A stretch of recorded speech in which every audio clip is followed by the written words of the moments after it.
Chapter 472. Let's do it. Whoever doesn't do it is a grandson. Also, whoever doesn't teach is a grandson. Li Chengqian and the others immediately roared with beer. They were all born under the glory of their father. They had long wanted to do something to show their father's generation their results. But everything changed after Zhang Feng appeared. His father, who had strictly ordered him to leave the palace, no longer asked about his affairs. He even encouraged him to come and find Zhang Feng. He used to despise the common people. But when he learned that the things his father made during this period were all made by Zhang Feng, Li Chengqian truly realized how powerful Zhang Feng was. And then, in this small tavern, he had truly witnessed Zhang Feng's terror.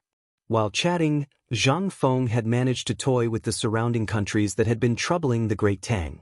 All of this was a fatal attraction to Li Chengqian. And in the future, he would be the master of the Tang dynasty. For him, it was only a matter of time before he went to war with the Turks. But now, the Turks didn't even have horses. Wasn't that equivalent to a toothless tiger? What was there to fear? Thinking of this, Li Chengqian couldn't help but think of another thing. He asked, "Fengzi, what exactly is the scientific research institute you mentioned? We just passed the entrance exam. Are we going to quit? If that's the case, how can we explain it to them?"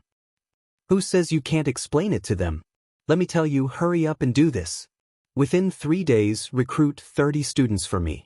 And they must be the best in all aspects. Isn't that enough? Besides, there is an old elementary scholar here, so nothing will go wrong. Every morning, you will have to come to the academy and teach these fellows what you have learned. I am talking about mathematics as well as military training in the future." "Understood." Hearing this, Li Chengqian's eyes instantly widened. "Fengzi, do you mean that I have to participate in the military training too? What else? Do you think you are me?" Zhang Feng angrily glared at Li Chengqian. "Li Gan, I'm doing this for your own good. Learn more about this. When the time comes for the actual combat class, you'll know how useful it is." "There's an actual combat class?" Li Chengqian and the others exploded. Cheng Chumo and the others clenched their fists so tightly that cracking sounds could be heard. Li Chengqian and Du Go, on the other hand, had mournful faces. "That's right, it's a real battle, but it won't be you guys fighting together. Instead, it'll be going to the border to kill the Turks. This is the homework that must be completed every quarter. When the time comes, only the 5 of you will work together. You are not allowed to tell anyone about your journey, and you are not allowed to bring rations. You are only allowed to bring equipment, weapons, and armor. You are only given 10 days to make the round trip. Those who arrive within 10 days will be considered to have graduated. However, each of you must kill 30 Turks, and you must have a document from Long Yuyi or the garrison general of Yuzhou as proof." Hearing this, Li Chengqian felt dizzy. The 10th day. They were not allowed to bring anything, not even rations, and they still wanted to kill 30 Turks? In an instant, Li Chengqian felt as if the world was spinning around him. Motherf ***, he finally felt as if he had entered a black market. How was this school? They were clearly going to the military camp, all right? Furthermore, even if they were going to the military camp, they shouldn't be doing this, right? However, Cheng Chumo and the others grinned. "Fengzi, rest assured. With the 3 of us here, these 2 fellows will definitely return safely." Zhang Feng glared at Cheng Chumo. "I know that you, Iron Bull, have great brute strength, but this time, you will be supervising each other. Furthermore, I will have someone follow you. Don't worry, everything will be recorded. Furthermore, you are not allowed to help anyone kill. However, you must complete the battle yourselves. Furthermore, this is the course that will be taught after the research institute is established. I dare say that as long as you guys study seriously, these 30 Turks will be as easy as chopping vegetables for the 2 of you." "Easy?" Li Chengqian and Du Go glanced at each other bitterly. "Fengzi, is this your true ability? You can say that." Zhang Feng nodded. "This is a little bit of my true ability. If you guys don't want to learn, Lao Tzu, I won't bother to teach you. When the time comes, I will pass it on to my son. Wouldn't it be better for him?" After everyone saw that this was Zhang Feng's secret ability, Their eyes burst with a burst of enthusiasm. Learn. Why don't you learn? If only this is your true ability. We will have confidence. We can finally show our ambition. Turk bastard, just you wait for Lao Tzu. Shut up. Zhang Feng coldly poured cold water on everyone's heads. It's still early. This is only my initial setting. When the time comes, whether or not I will teach you is another matter. This will all depend on your own performance. Whoever dares to steal from me in the future, just you wait for Lao Tzu. While speaking, Zhang Feng's heart ached for his sunglasses again. The few of them curled their lips. They didn't care. Instead, they discussed their future ambitions. Zhang Feng was annoyed. He waved his hand and said, "Scram, scram, scram, scram. Go back and tell your father about this. If your father agrees, then we will report to him tomorrow. If he doesn't, then you can scram back to be your rich second generations or stay in the research institute and wait for death. Also, Li Gan, tell your father to come tomorrow. I have something to tell him. Also, I don't want a sixth person to know about the world I just mentioned. You guys understand what I mean, right?" Chapter 473. Li Qingqian and the others were very excited, but they also knew the importance and urgency of this matter. Moreover, this was a really big deal. Li Qingqian and the others dizzily left the small tavern, sat on the sedan chair, and charged into the imperial city. Along the way, the steward of the crown prince's residence personally opened the way with a token. Who dared to stop them? Running was suicidal. They sped all the way. When they were about to descend the mountain, they arrived at Li Shimin's imperial study. Coincidentally, Wei Zheng and the others were also here. It was unknown what they were discussing. Everyone had a worried look on their faces. Seeing that Li Qingqian and the others had returned and seemed to have something to report, Li Shimin asked, "What's the matter?" "Father, we have something important to report." "Oh? What kind of important matter?" Li Shimin was interested. "Feng said that he wants to open a research institute." "What?" Li Shimin thought it was about the academy, but when he heard this term that he had never heard before, he couldn't help but be stunned. "What's the Academy of Sciences?" Wei Zheng frowned and asked. "I don't know. Zhang Feng didn't mention this." "Oh, I'll say it." Seeing that Li Chengqian was gentle, Cheng Chumo directly stood up and said, "Your Majesty, Father, uncles, it's like this. Feng said that he wants to open a research institute, and it's the kind that studies the sharpest spears, swords, and arrowheads in the world. He also wants to tinker with shields and armors that can break anything. Even if he stands in the army and lets the enemy hack at it for a day, they can't see through the armor." Spears that can break anything? Shields that can't be broken? What was that? Wasn't this nonsense? How could there be such a thing in the world? But the key was that this matter was said by Zhang Feng, so there must be some truth in it. If it was said by someone else, Li Shimin would have directly given him 50 strokes. Damn it, why didn't you say that the Sao could fly in the sky? Cheng Chumo, let me ask you, is this really what Zhang Feng said? Your Majesty, it was really Zhang Feng who said that. If I lie, may the heavens strike me with lightning. Hearing Cheng Chumo and the Crown Prince's words, Li Shimin couldn't help but hesitate. Everyone, do you think this is true? Cheng Yaojin stroked his curly beard. No one knew what he was thinking, but a cold light flashed in his narrowed eyes.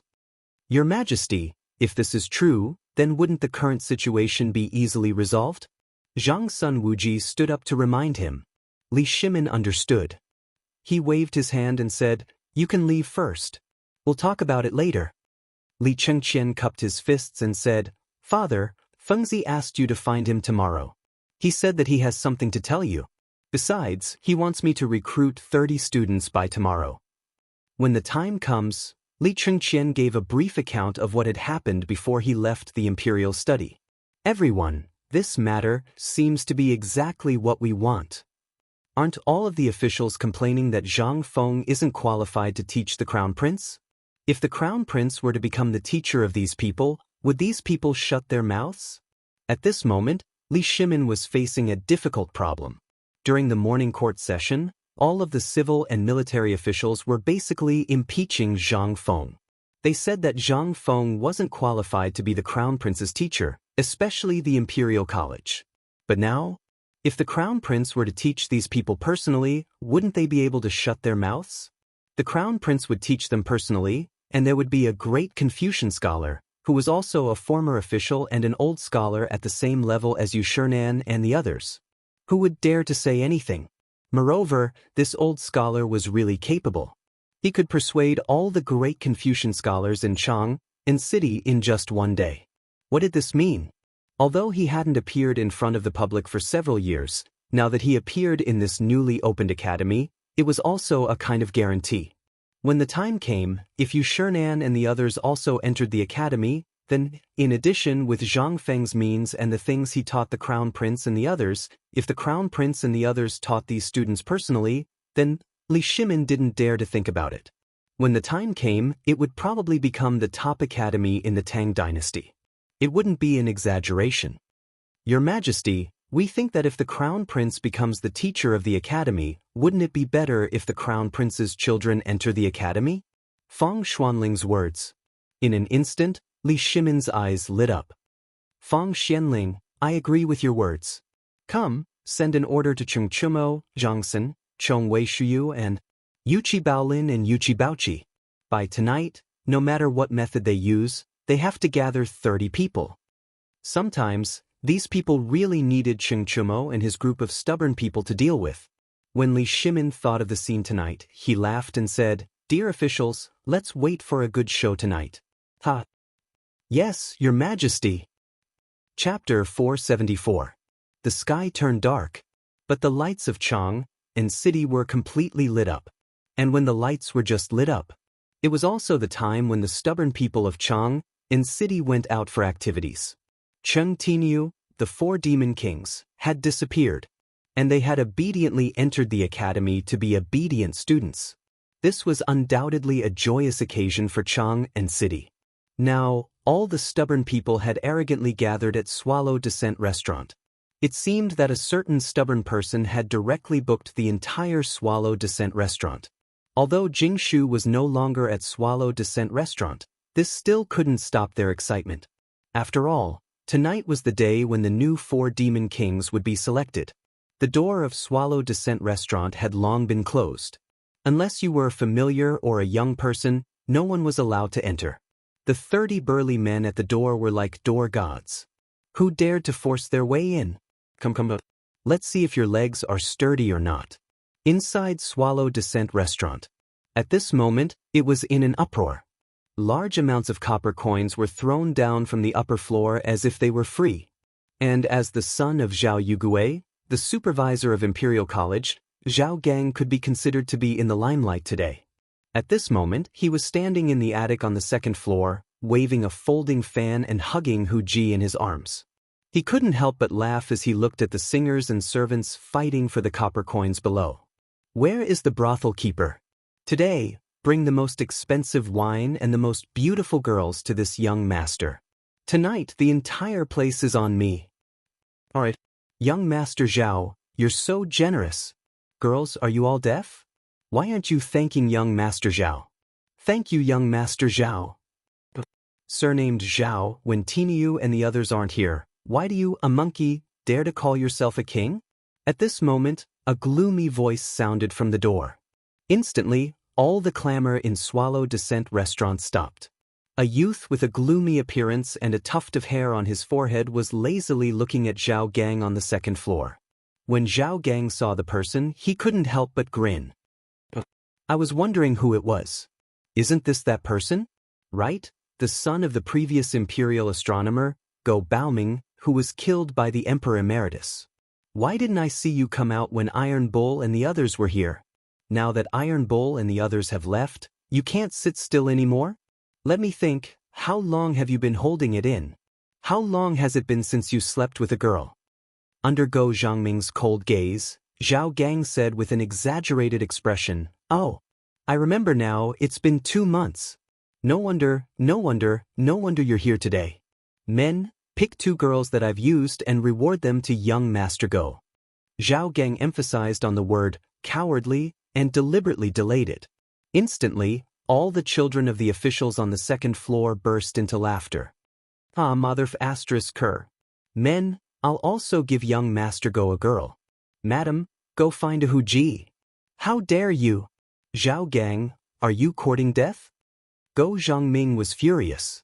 Zhao Gang put on a fake smile and said, who doesn't know that the selection of the 4 great demon kings is held tonight? Who do you think you are? Do you think you're qualified to come here? If your father was still here, it would be fine. But your father is dead, so you don't have a chance anymore.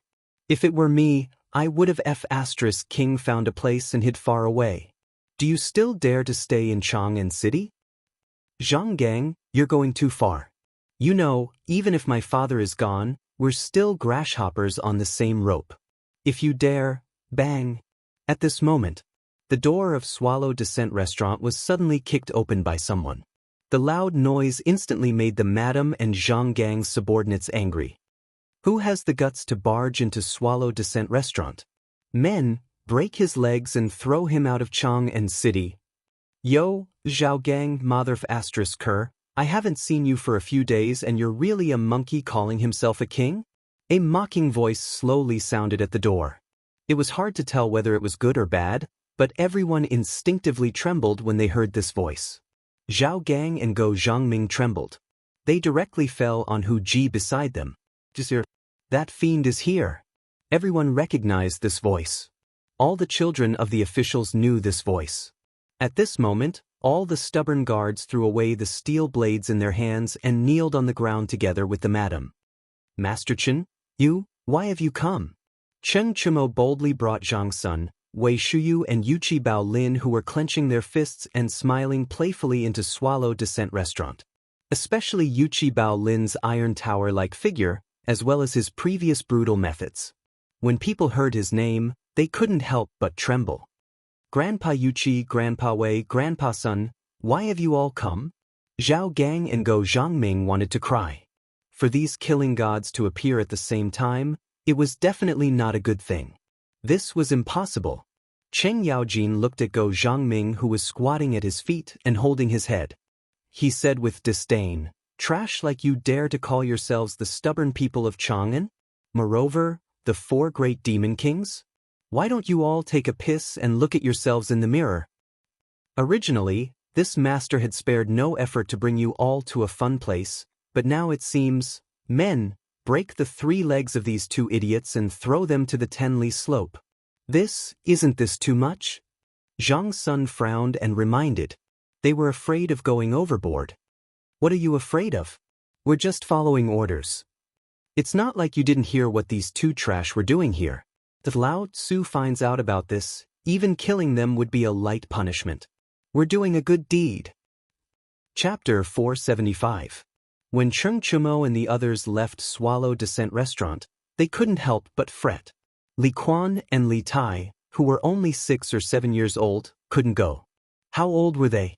However, there were only a few of them in their family, less than 20 of them. They all understood the emperor's intention. He wanted to select a few of the sons of the officials to join the team.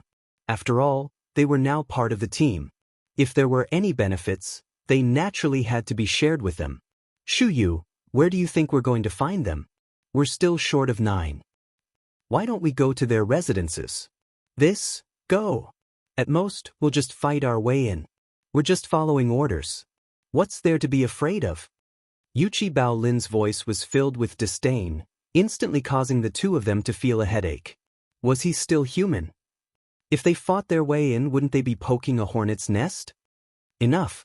When the time comes, we'll stick to the old rules. Fine. In a residence in the Palace Historian Province. A youth was pretending to read the 4 books and 5 classics. Beside him, a middle-aged man dressed in official robes was yawning. At this moment, a rock the size of a quail egg smashed into the middle-aged man's forehead. The middle-aged man's eyes rolled back and he fainted. At this moment, Wei Shuyu's voice slowly sounded from the nearby courtyard walls. Surnamed Zhou, come over quickly. Big brother will bring you to a fun place. Do you want to come? This person was the son of the Palace Historian Province's supervisor, Zhou Huaihua. He was actually a stubborn son, But today, his father had suddenly come up with an idea and captured him to be a scholar. Under Wei Shuyu's voice, Zhou Huaihua instantly regained his stubborn nature. He tossed aside the book in his hand and looked worriedly at his father. "Don't worry, he's just fainted. Let's go." "Hey, I'm coming." On the other side, in the residence of the Minister of Ceremonies, Cheng Chumo and Yuchi Bao Lin boldly charged into the courtyard. After greeting the Minister of Ceremonies, they asked, "Milord, is your house inspector present?" "Yes, but it's already so late. I'm afraid he's reading." "No, it's fine, Milord Wang. We'll just have a few words. Tell him to come out for a moment." Lord Wang glanced at the two of them, but considering that this was the residence of the main character, he knew that the two of them wouldn't do anything rash. Thus, he waved his hand and had the butler bring Wang Jianshu over. "Virginimo? Bao Lin? Why are you here?" "Let's go, Big Brother has found a good place. Where should we go to play?" Lord Wang's face instantly darkened. How could he bring his son to cause trouble in front of Lao Tzu? Was there still any law? Nonsense. "Cheng Chumo, Yuchi Bao Lin, for the sake of knowing your father, if you leave now, this official will not go to your residence to look for your father. If you dare to lead my family astray again, do you believe that old man will personally seek an explanation?" Cheng Chumo and Yuchi Bao Lin didn't even spare him a glance. He carried Wang Jianshu and walked out.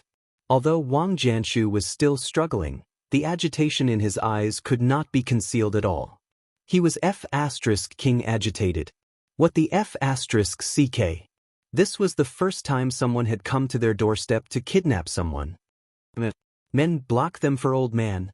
Oh my God! This is Chang'an City. Is there still law here? Is there still law?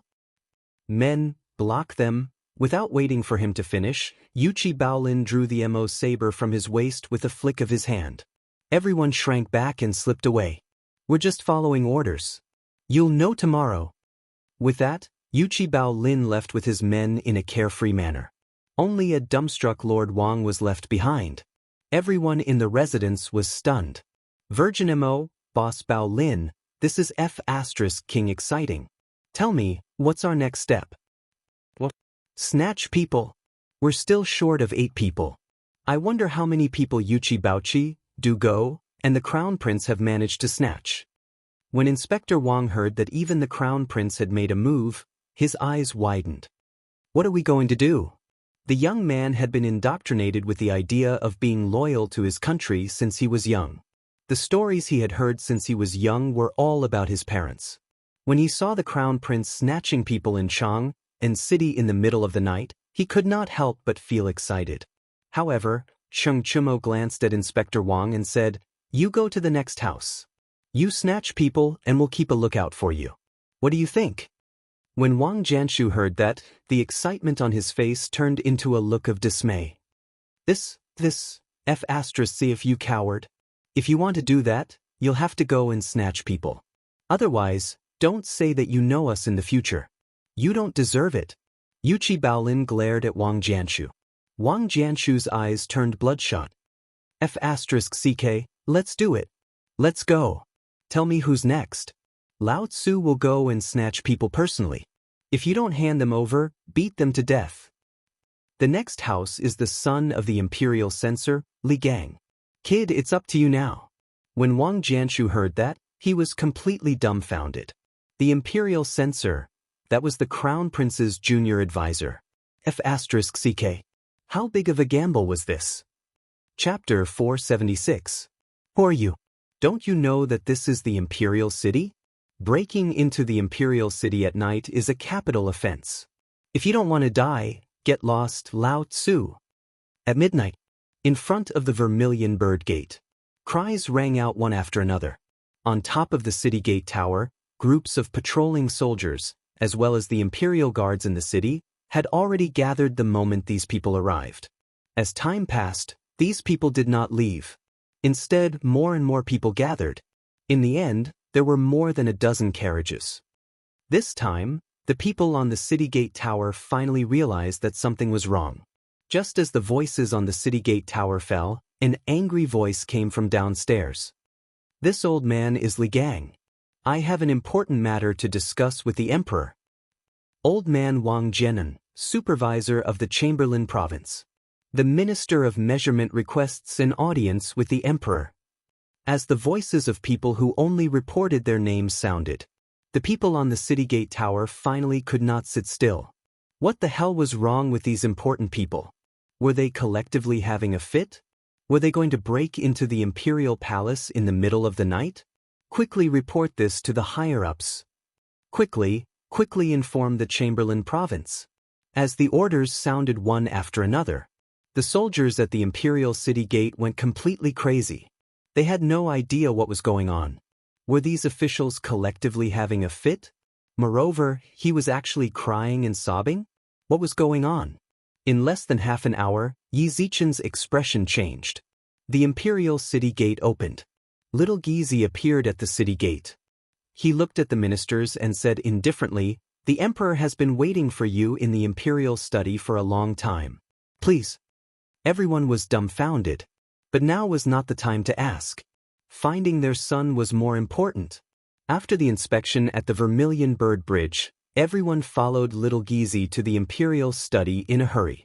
In the imperial study, Li Shimin and the others were drinking tea and chatting. It was as if they had been prepared. The courtyard outside the imperial study was already brightly lit. When these angry ministers arrived, Li Shimin took a sip of tea and said, "Let's go. Follow me to take a look." As soon as they went out, the ministers led by Li Gang knelt on the ground excitedly and said, "Your Majesty, I have a memorial tonight." "Your Majesty, we also have something to report." "This old subject has something to report." "Speak." Li Shimin calmly sat on a chair brought by a young eunuch and said, Only then did Li Gang bow. "Your Majesty, Chang, and city is no longer habitable." Li Shimin heard this and asked calmly, "Oh? What was the reason for this?" "My beloved, please don't get angry. Tell me what happened first." "Cheng, and city is right under the feet of the emperor. How can it be uninhabitable?" "Your Majesty, there's something you don't know. Today, just 2 hours ago, old man's beloved son, Li Xiaoji, was kidnapped." Li Gang finished speaking. Instantly, the group of ministers behind him also reported in grief and indignation. "Your Majesty, look at the big bump on my head. I don't know which bastard it is. When this old subject was reviewing my son's recitation of the 5 classics, this old subject was ambushed. When this old subject woke up, I found that my son was gone. Your Majesty, tonight, Yuchi Baolin and that damned Cheng Chumo directly kidnapped my son, Wang Jianshu, from my residence under the pretense of visiting me. Your Majesty, what is this? They are bandits." "Lord Wang, are you wrong? This old man's son, Li Xiaoji, was kidnapped by your son, Wang Jianshu. I didn't say anything just now because I was waiting for you to give this old man an explanation. Now you actually dare to call the thief, stop the thief? Shouldn't you give old man an explanation? Master Li, my son was also kidnapped by your son.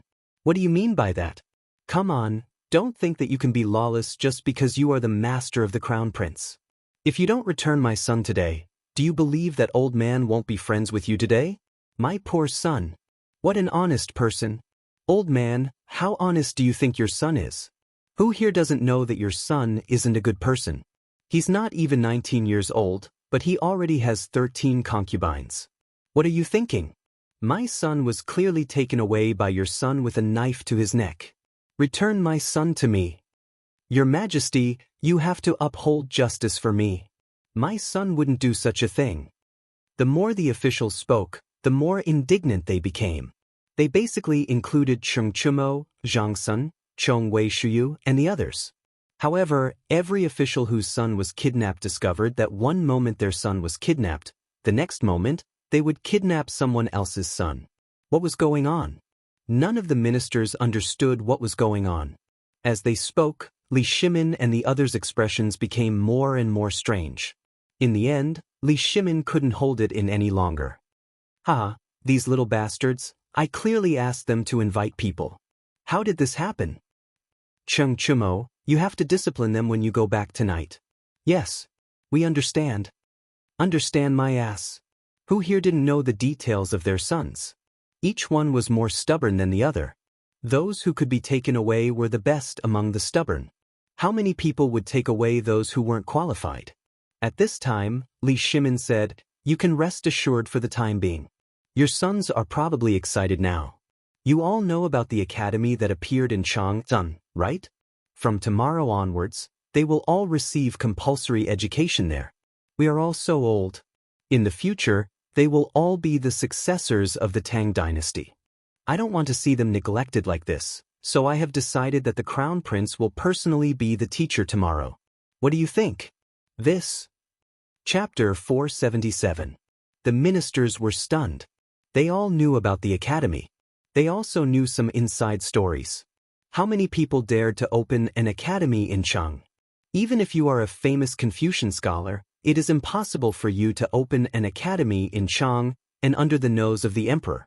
However, how long has it been since the academy was established? Just like that it was done. What did this mean? It meant that the emperor had acquiesced to the academy. Perhaps it was the emperor's idea. The emperor had shuffled the ministers in the imperial court, which meant that he wanted to target Guanlong. Everyone could see that. As for what happened tonight, if they were told about it in a serious manner, or if the emperor directly issued a decree or sent ministers to their residences, it would definitely attract the attention of those people. However, once these stubborn people made a move, it would only be regarded as these stubborn people causing trouble and would not forget to be involved in this matter. Thus, Guanlong's people would let down their guard. However, what about now? Everyone was deeply shocked. Li Gang cupped his hands. "Your Majesty, this method is a bit inappropriate. People know that." "Lord Li, you think too much." Zhang Sun Wuji cupped his hands. "Think about it. Now you know the meaning of the academy. I won't say more. Now it's basically the Crown Prince who has the final say in it. Think about it. His Majesty is giving you another chance. I won't say more. You all know it in your hearts.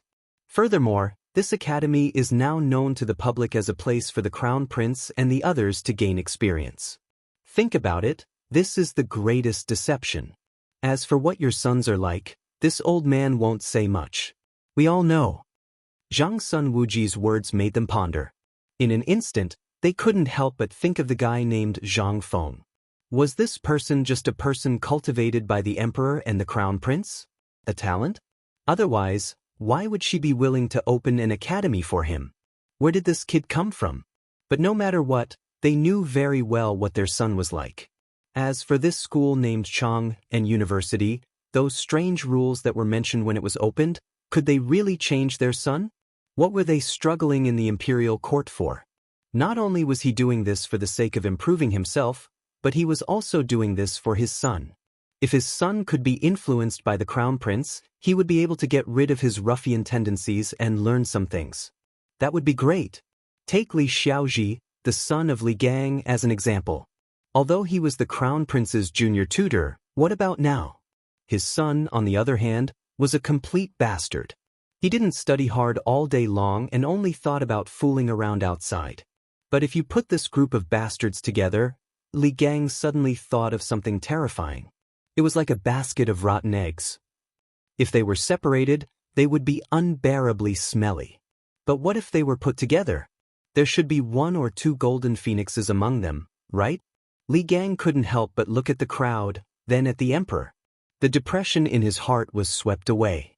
Instead, he couldn't help but show a touch of horror on his face. Was this the emperor's plan? This was simply terrifying. "I, Li Gang, thank you for your support, your majesty. I am willing to go through water and tread on fire for the Tang dynasty. We thank you for your painstaking efforts, your majesty. Tonight, we have wasted your majesty's grace. Please punish us, your majesty. Otherwise, we will feel uneasy." But it's late. If there's nothing else, you can all leave. Li Shimin waved his hand with a smile. Although we are emperors and ministers, we are also colleagues. Our common goal is to serve the Tang dynasty. That's why I thought of this trick. You are not vulgar people. Since you can understand what I mean, you can do what you usually do. We accept the decree and thank you for your kindness, your majesty. Everyone knelt on the ground again in unison. Li Shimin waved his hand, and the crowd left respectfully. But when Li Shimin was about to return to the imperial study, he suddenly turned around and said, "Minister Li." Li Gang hurriedly turned around. "Yes, Your Majesty. How about you go to the Chang and Academy?" Well, Li Gang hesitated. Nominally, he was the Crown Prince's teacher. Now the Academy was the Crown Prince's place to gain experience. If he went, what would it mean? What I mean is, you know the significance of the Academy. I am worried about the Crown Prince, so I want you to help him run the Academy. But if you do that, your official position? Li Gang heard that. He knelt down excitedly. "I will do my best to fulfill Your Majesty's decree. Tomorrow morning, I will retire and return to my hometown. Then I will go to the Academy."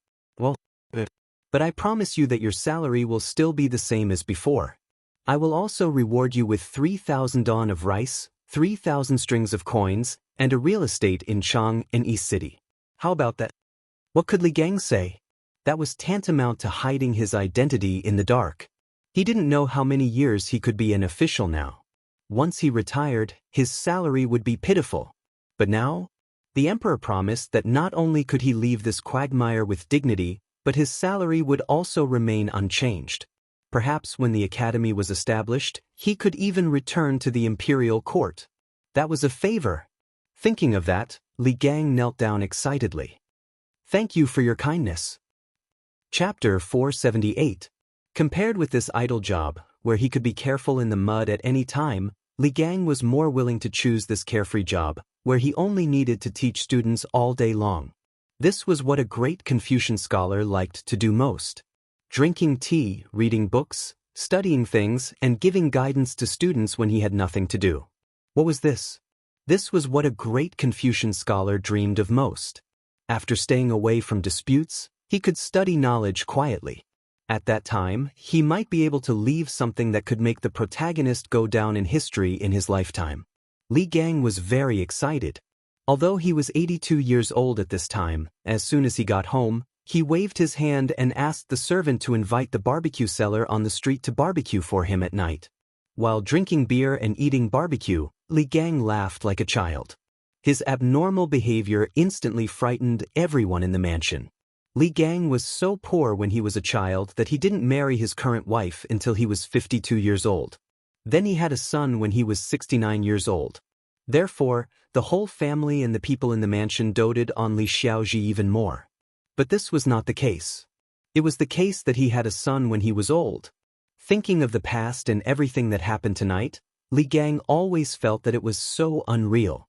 "Master, what's wrong with you in the middle of the night?" Right at this moment, a young man in plain clothes who was about 40 years old entered the study. He couldn't help but frown when he smelled the fragrance of barbecued meat that filled the room and the oil and wine stains that had splattered on the books that Li Gang normally treasured and didn't want anyone to touch. "It's all right, madam. Come on, sit down and have a drink with me." Li Gang's face was unusually red, and Madame Li was so scared that she hurriedly sat down. She wiped Li Gang's back. "Master, didn't you go to the palace tonight to ask the emperor for your son?" "Madam, don't worry about Xiaoji's affairs. And no matter what he does in the future, don't ask about it. This is the old man's only request." Madame Li was shocked. But Li Gang waved his hand. "Don't ask about this matter and don't bother about it. Our son has grown up. He naturally has his own path to walk. Also, I have something to tell you. Didn't you want me to retire early and enjoy my old age? I promise you now. Tomorrow morning, I will ask the emperor to resign." Mrs. Li was scared out of her wits.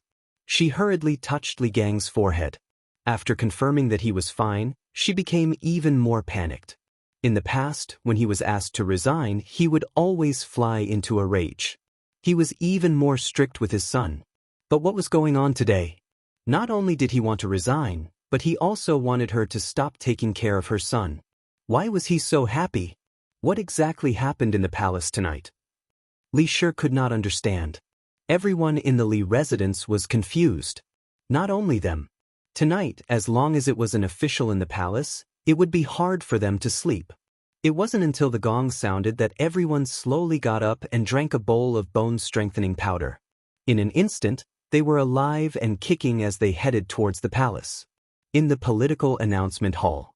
Since the establishment of the sign-in system, things had gotten a lot better in an instant. Basically, there were no more innocent people who did not attend the court. The discipline in the court had also improved a lot. On one hand, it was because Li Shimin had pulled a large group of people into his camp because of the matter of the locusts. On the other hand, it was because the relationship between the emperor and the retired emperor had been restored. Now Guanlong, the 5 surnames and 7 Wangs, as well as the people of the Shandong nobles, no longer dared to be as arrogant as before. Once they raised their tails, countless ministers would instantly stand up and point at their noses to be scolded miserably before it reached the emperor's ears. How could anyone who could work in the imperial court be easy to get along with? His Majesty has arrived. While Xiao Gizi was singing, only then did Li Shimin slowly walk forward. Everyone held the white jade tablet with both hands and hurriedly bowed and shouted, "Welcome, Your Majesty." Rise. Li Shimin sat on the dragon throne on the 9 steps to heaven ladder. After looking around majestically, he asked, "Do you have anything to report today?" "Your Majesty, this old minister has something to report." Before everyone could speak, Li Gang, who had been a good man in the court all his life, hurriedly shouted in a loud and clear voice. Li Shimin nodded slightly. "Minister Li, please speak." "Your Majesty, this old minister feels unwell now. This year, I'm 82 years old. Thanks to Your Majesty's kindness, this old minister is allowed to teach His Highness the Crown Prince. But recently, this old minister feels that my body is really weak. I always dream of my deceased relatives at night, so this old minister wants to resign." "What? The Crown Prince wants to resign?" Hearing this, all the ministers could not help but be surprised. Hearing this, Li Shimin nodded with a dignified expression. He sighed and said, "Fine. Although I can't bear to part with you, over the years, you have done a lot for the Tang dynasty. Since this is the case, I'll allow it. Since the Crown Prince wants to resign, although I can't bear to part with him, I'm not a pedantic person. Come, bestow the Crown Prince's junior master the hereditary title of Duke, 3,000 strings of money, 3,000 shur of rice, and a mansion in Chang and Dong City. I'll let the Crown Prince's junior master enjoy his old age. This minister accepts the decree and thanks for your kindness." Chapter 479. After dealing with these matters, Li Shimin instantly felt that ever since the reward and punishment system was established, he had been especially idle. After accompanying Li Yuan to play mahjong 3 times in the Imperial Garden, he also accompanied the Empress to take a stroll around the palace. By the time lunch was over, waves of sleepiness made Li Shimin involuntarily feel disappointed and frustrated. Although Zhou Dufu's culinary skills were not half as good as Zhang Feng's. But it was enough. Now, as soon as Zhou Dufu returned to the palace, he did his best to impart everything he had learned to a few trusted imperial chefs. Once he shared it with the retired emperor and the others, there were not enough people in the imperial kitchen. Even Qing Yaojin and the others sent their own chefs to the palace to steal his skills under the guise of discussion. Li Shimin tolerated this. Even Duke Chenho Junji, who was far away in Luozhou, sent people to steal his skills. Li Shimin couldn't take it anymore. But these old fellows were his old friends. Li Shimin could only thicken his face and prepare to send 3 more people to Zhang Feng to learn his culinary skills. There was no other way. If he didn't show them some favor, there would always be people complaining to him. Li Shimin would really be annoyed to death. Instantly, Li Shimin also wanted to see what Zhang Feng wanted from him and ask Zhang Feng about his future plans. Ever since he heard that there were still 3 years before the imperial examination, this kid was acting very strange. After finding an opportunity, Li Shimin used the excuse of taking an afternoon nap and slipped out of the palace through the back door. Although Wei Shuyu was missing, these people were basically Li Shimin's trusted aides. There was no need to worry about their safety. With his hands behind his back, Li Shimin patrolled the Chang'an city. He looked at the shouting on the streets, as well as the bargaining, and the red-faced quarrels at the meat stalls. Li Shimin was in a very good mood. Unknowingly, he had arrived at the entrance of the tavern in Tonghui Lane. At this moment, the tavern was still as cold and cheerless as before. However, it was a different story in the winery next door. In order not to disturb Zhang Feng, who was sleeping at the entrance, Old Ho purposely changed the front door to the back door and the back door to the front door. Zhang Feng was snoring in front of the tavern, which was filled with the smell of distiller's grains and malt. Li Shimin looked at the bustling Tonghui Square and then at the deserted tavern. He could not help but shake his head. Feng Zi, I'm so envious of the way you're living your life. Li Shimin called out to Zhang Feng twice. He sat on the stone steps beside Zhang Feng and looked at the busy commoners in the distance. Although these people were very busy, however, his face was brimming with unconcealable happiness. This was what made Li Shimin feel gratified. In a prosperous era, wasn't it to let the commoners eat, wear warm clothes, and earn money at the same time? Now, wasn't this a prosperous era? Lao Li, when did you come? In a daze, Zhang Feng seemed to hear someone calling out to him. However, it was only a single call. Zhang Feng was too lazy to care about it. He slept for a while more before he woke up groggily. When he opened his eyes, he felt someone squatting beside him. He did not know why, but when he saw who it was, he was scared out of his wits. Li Shimin saw that Zhang Feng had woken up. Then he said, "Not long, only half an hour." "Half an hour? Then why didn't you wake me up?" Li Shimin was speechless. "You were sleeping like a pig. Who could wake you up? All right, let's go in. I have something important to tell you today." Zhang Feng got up. He did not even want the reclining chair. He pulled Li Shimin into the small tavern. As usual, Zhang Feng took out the spicy grasshopper that he had kept for a long time. Then he made a few dishes to go with alcohol. He did not drink beer anymore. Instead, he drank the white wine. After 3 glasses of wine, Zhang Feng said, "Lao Li, I believe Li Gan has already told you about that matter when he went back?" Li Shimin nodded. "He said that you are going to set up an Academy of Sciences?" Zhang Feng nodded. "That's indeed the case," Wang Yao said. "They've learned the basics well. Moreover, I've been observing the pedestrians since I had nothing to do these days. Look at Chang'an now. Basically, the economy has recovered. There's nothing else that can be produced." Actually, Zhang Feng did not say one more thing. That was, even if there were things that could be created now, would the people of this era be able to accept it? For example, soap, toothpaste, and so on. He wanted to do it, but how could he do it alone? Zhang Feng was the kind of person who was only interested in things for a short period of time. Once there was nothing, he would want to do it.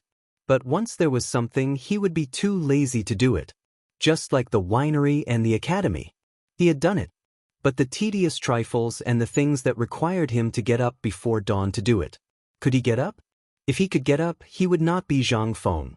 He might as well have a helper and be a hands-off boss. That would be more comfortable. However, there were some things that he could not compromise on. For example, the development of the industry. Now that everything was not up yet, he could not be lazy. At the very least, he had to get Li Gan and the others to do it for him. Then, wouldn't it be great to be a hands-off boss? Chapter 480. Soaking in a bathtub full of shower gel bubbles, listening to the beautiful music of the Tang dynasty, and hugging a beautiful woman, that was true enjoyment. But now he didn't have these things yet. He had to rely on himself to make them. Li Shimin also knew that Zhang Feng was a lazy guy, but things that could make a lazy guy care so much were bound to not be so simple. Li Shimin drank a glass of wine and asked, "Then can you tell me what this Academy of Sciences is? I haven't heard of this thing before." "Academy of Sciences, this thing is amazing." Zhang Feng sighed and asked mysteriously in a low voice, "Lao Li, I'm not afraid to tell you. Have you ever seen a machine that can weave 30 feet of cloth in a day? Have you ever seen a spear that can be indestructible? Have you ever seen— Come on, don't brag.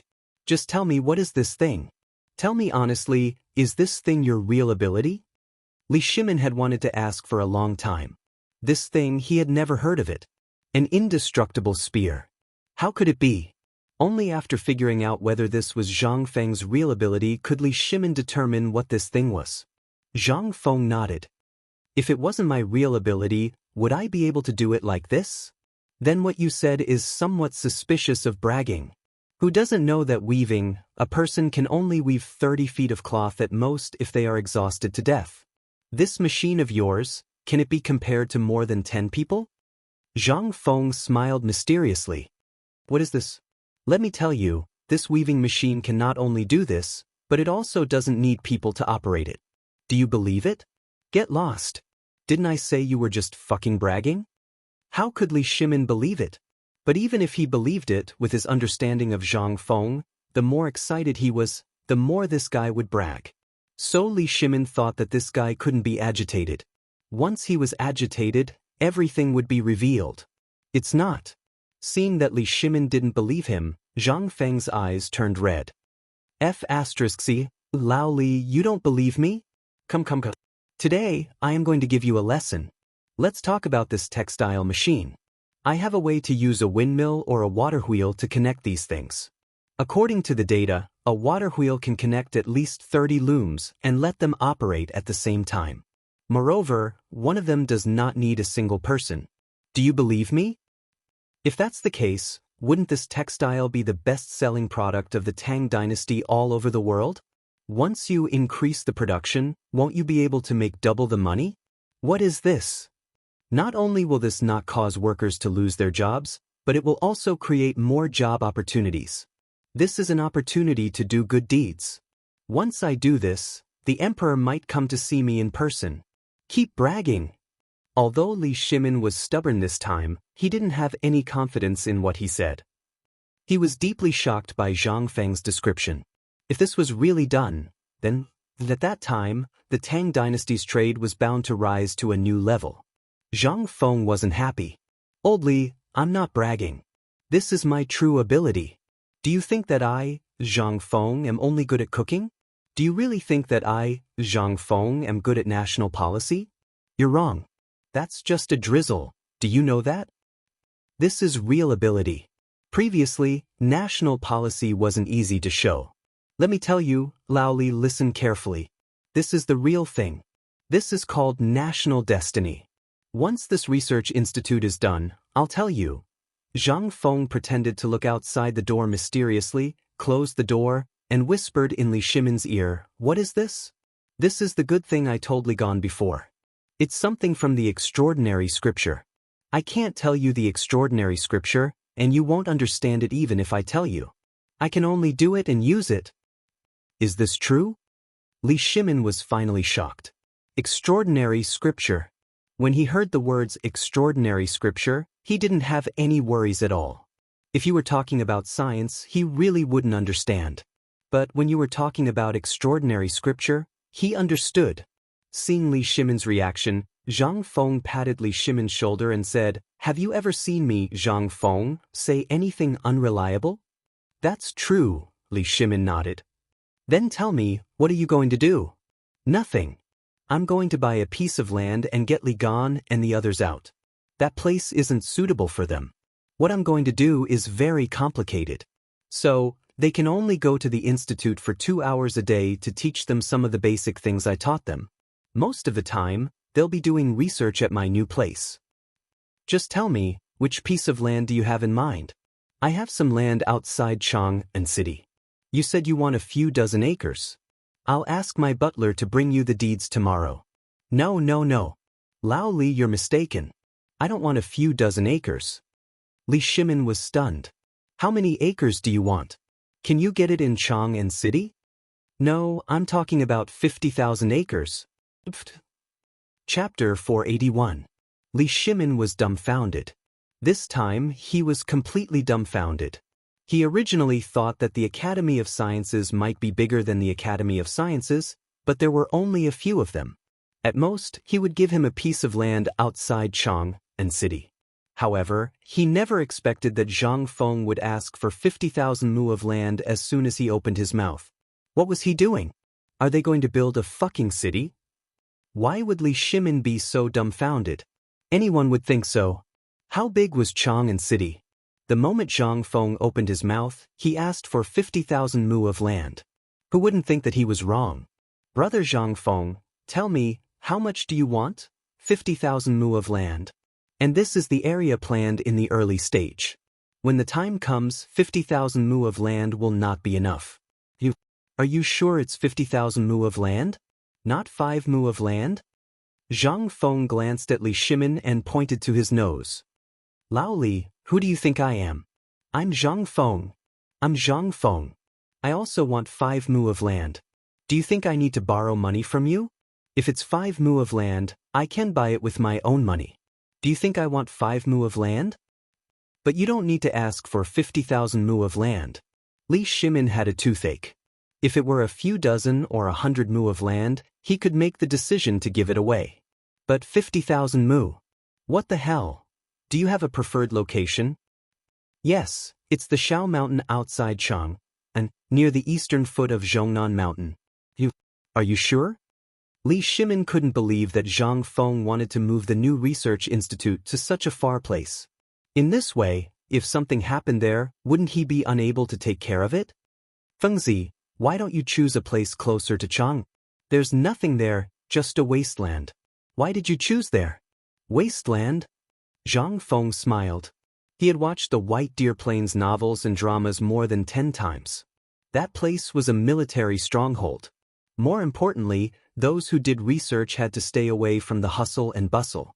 No matter what they did inside, no one would be able to stop them. Wouldn't that be great? Laoli, you don't have to worry about that. The reason why I chose that place was because I had my own considerations. To do research, I must be far away from the noisy environment of Chang and city. What do I want? What I want is a quiet place. Before I came to Chang, I had an idea about that place. Anyway, no one lives there now, and there are no commoners. I reckon that the place is cheap, so I plan to build the research institute there. But you don't need that much space, do you? Tell me honestly, what do you want? Well, Zhang Feng thought for a while and said, actually, I haven't thought about it in detail. Let me put it this way first. The research institute here doesn't need much space, but I want to open 3 factories. Look at the environment and geography of that place. It's the most suitable place to manufacture textile machines. Once I finish my research, shouldn't I test it on the spot? Once that thing is produced, Lao Li, just wait for me to make a fortune. What else? Li Shimin continued to ask. 50,000 mu of land. That was not a small number. Then, I want to build a smelting factory to smelt the kind of spear that can break through anything and the kind of shield that can break through anything. Think about it. Don't you want others to know about these 2 things? This is our true ability. Say, barbecue, beer, and other things like that, it's fine if you let them learn it.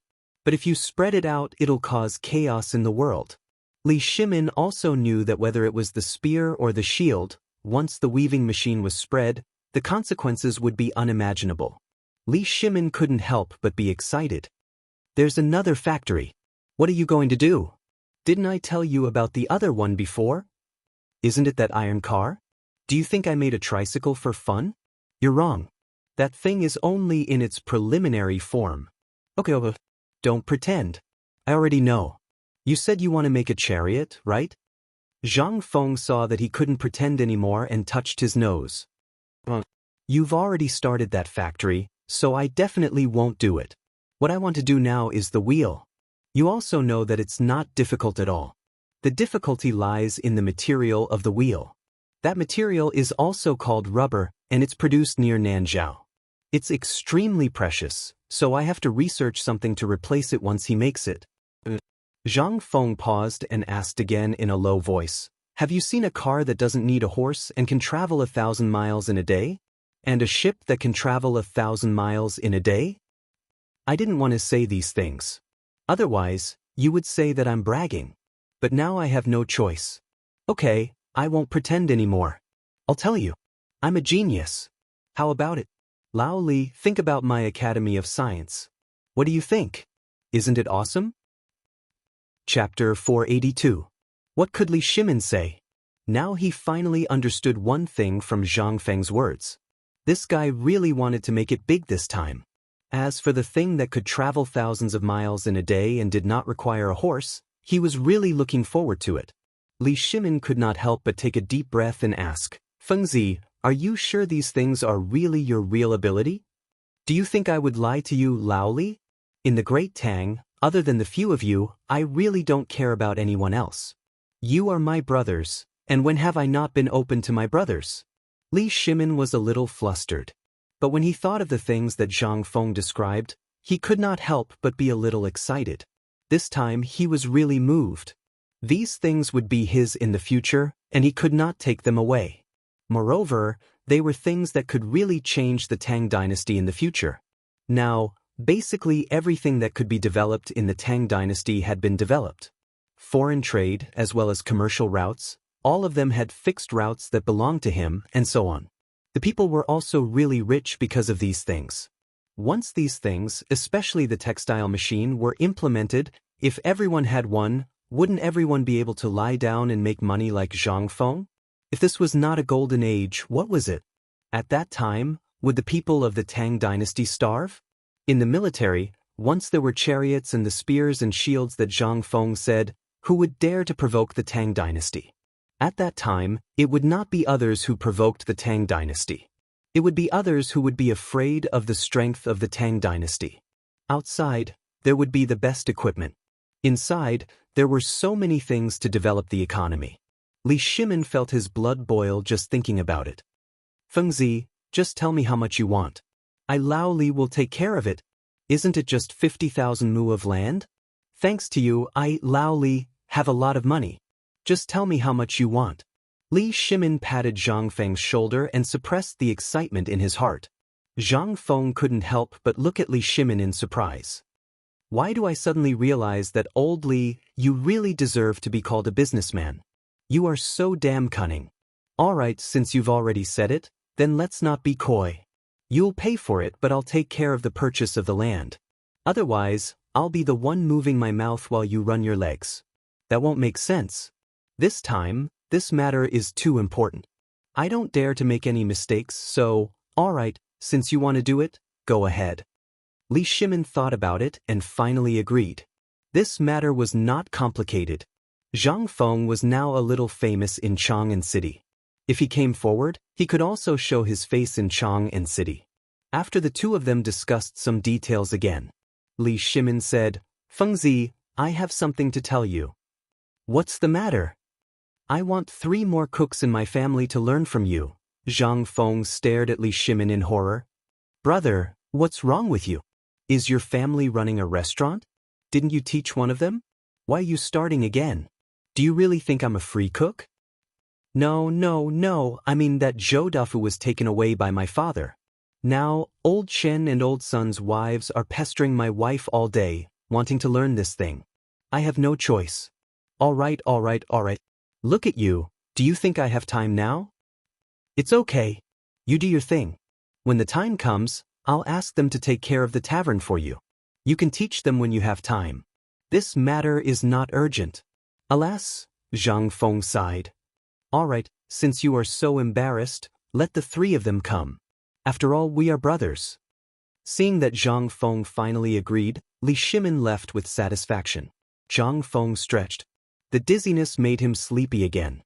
Walking out of the tavern, he hung a sign that said, closed, and habitually lay down on the recliner covered with tiger skin. But the next moment, Zhang Feng was scalded and got up. He touched his lower body and roared angrily, which son of a bitch took away Lao Tzu's tiger skin? At this time, Cheng Chumo, who stole the tiger skin, looked at the angry Zhang Feng from the corner and could not help but laugh. Go. Let's hurry up. Don't let Imperial Father see us. Li Chengqian looked around worriedly. His Imperial Father had just left. Who knew if their actions were seen by the Jin Wu guards? It won't. With Idiot Wei watching, there shouldn't be any problems. Moreover, isn't it just giving his tiger skin to Jingshu? If this brat is stingy, can't we just get him another one? That's his wife. We're just doing him a favor at no extra cost. I hope it's okay. Li Chengqian nodded hesitantly. The 2 of you, His Majesty invites you in. Just as Chengchumo and Li Chengqian were whispering something, little Gizi's gloomy voice sounded behind them. The two trembled in fear. Chapter 483. Chang and Local Government. He had to deal with everything in Chang, even the matters of the land. Although it was just a small county government, it was still a great place under the rule of the emperor. At this time, the county magistrate of the county government was temporarily taken over by Fang Xianling after the Minister of Works was dismissed. Also, because the imperial court was deliberately targeting the officials in Guanlong, the old county magistrate finally got the promotion document recently. After the old county magistrate happily took office, the county magistrate transferred from Lantian was a little confused. In the place where Lantian's uncles and grandparents didn't love him, he was the sky and had nothing to do all day. But since he had just taken office yesterday, he had been dealing with things from noon until sunset before he had visited the neighborhood and learned about the general situation of Chang and from the private advisor. At this time, the newly appointed county magistrate, Niu Weili, had a headache. He just got up and made a pot of tea, ready to relax, and then he encountered a case of grievance. What time was it? It was only King time. Dressed in emerald green official robes, he rushed to the court without even bothering to eat breakfast. The constables in the court seemed to be used to it. They yawned and lazily shouted, "Bang!" Niu Weili slapped the gavel and said, "Guards! Open the court!" Niu Weili led the way. The private advisor didn't even bother to fasten his belt. With a folding fan behind his neck, he walked in leisurely from outside the court. "Lord Niu, this is the complaint. Take a look." Niu Weili waved his hand and grabbed the complaint. When he read it, his lungs were about to explode. The complaint said that two barbarian businessmen went to the brothel last night, but they lost all their money this morning. What kind of *T case was this? "Guards! Summon them to the court." As Niu Weili's voice fell, a crying woman in gorgeous clothes and a skinny man with a black beard and a pair of beady eyes entered the court. When the bearded man saw Niu Weili, he knelt on the ground with a thud. "My lord, you have to uphold justice for me. Last night, this lowly one went to Chunfeng Lu to spend the night. But this morning, when I woke up and was about to tip this coquettish fox 10 copper coins, I discovered that my money pouch was gone. That's the money our small clan is waiting for to save our lives. My lord, you must uphold justice for me. Your Excellency, don't listen to this nonsense. Last night, when he gave my mother money, I saw with my own eyes that there was only a piece of leather left in his money bag. He's obviously trying to blackmail me." "Shut up." Niu Weili looked at the bearded man and then at the woman. He asked, "Are you that flower? Let me ask you, was there a witness last night?" "Last night, when he was paying, my mother also saw it. She even muttered that he was a pauper. Men, summon the procuress."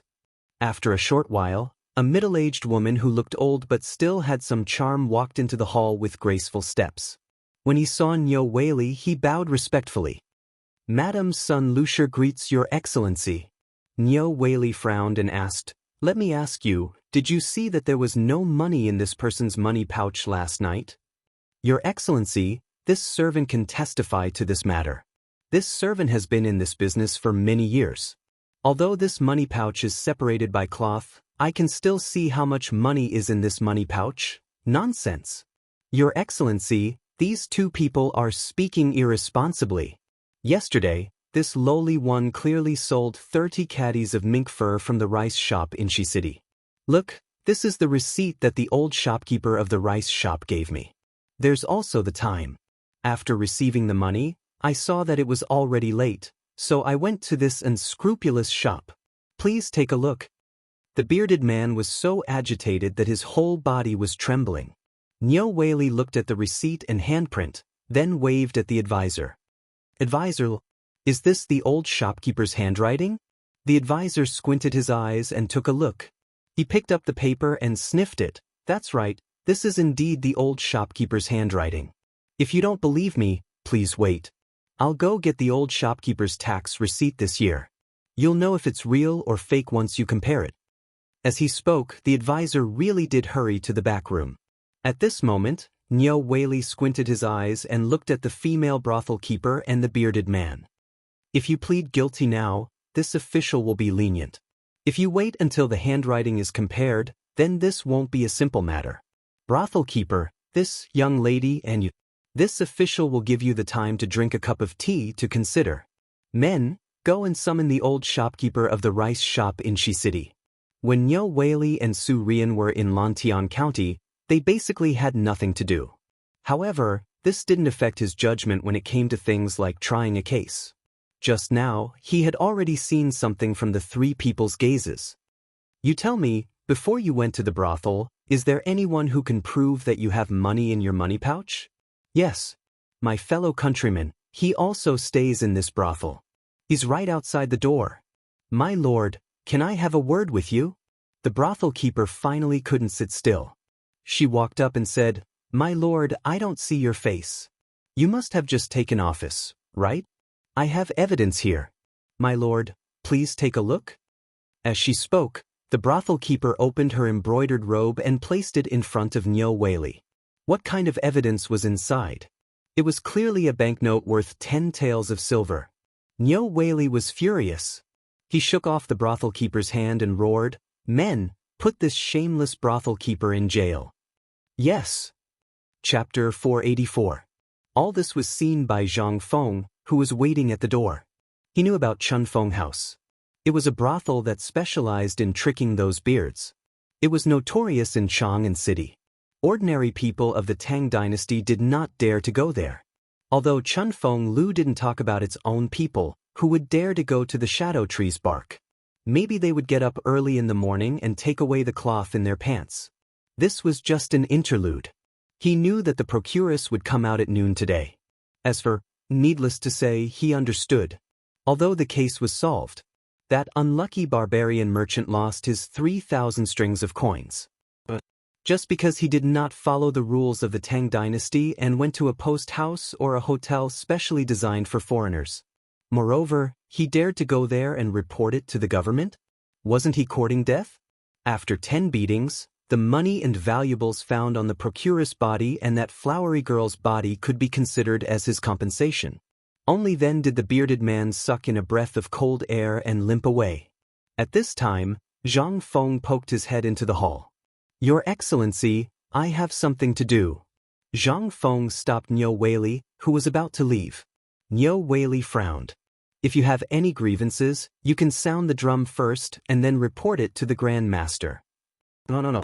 I'm here to buy land. Niu Weili waved his hand impatiently. Go to the back door. This is the place where the case is judged. Don't you know this?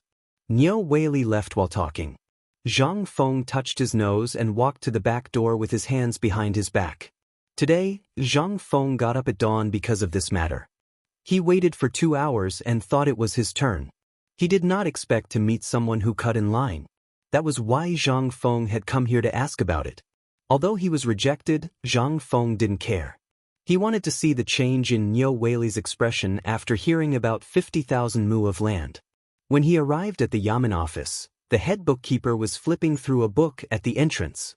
He was shaking his head as he read. At first, Zhang Feng thought that he was reading something incredible, but when he saw the cover of the book, he couldn't keep his cool anymore. This guy actually read such vulgar books when he was on duty?